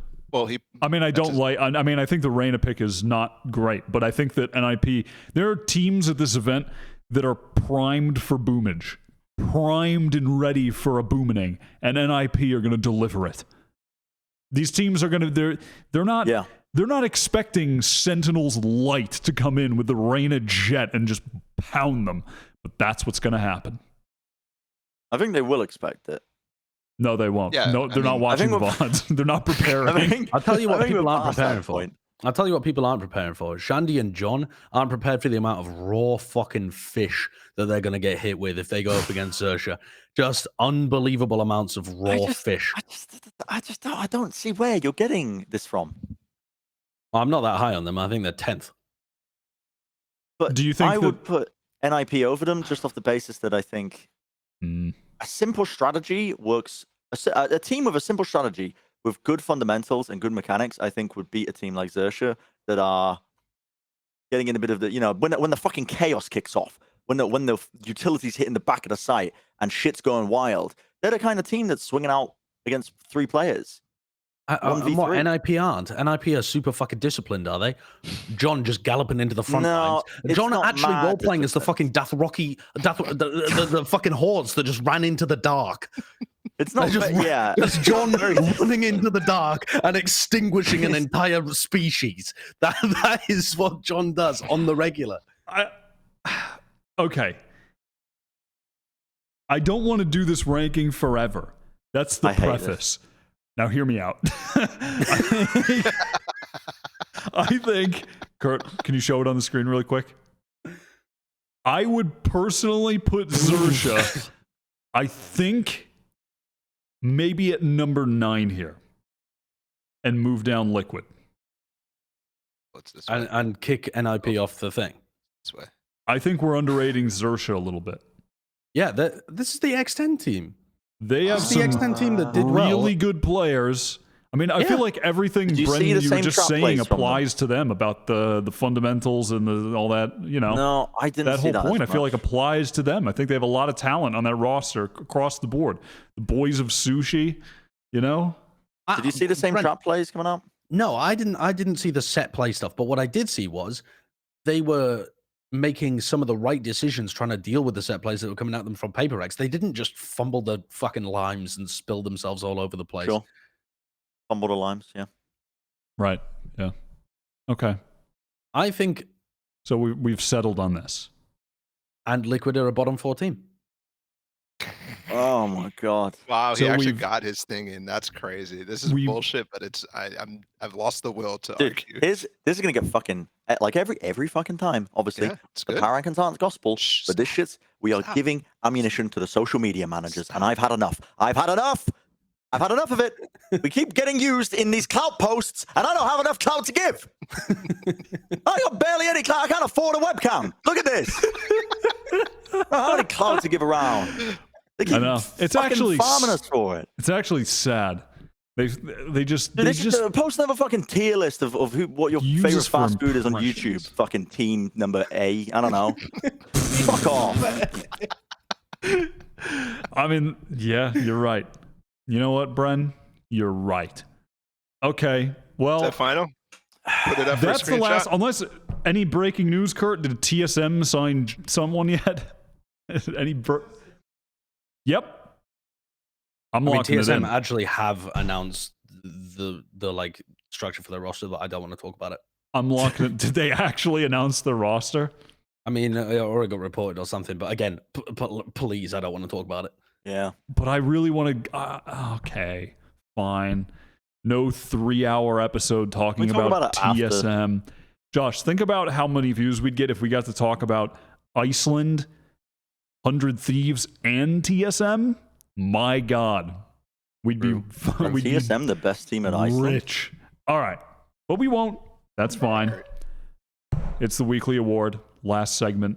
Roll the clip.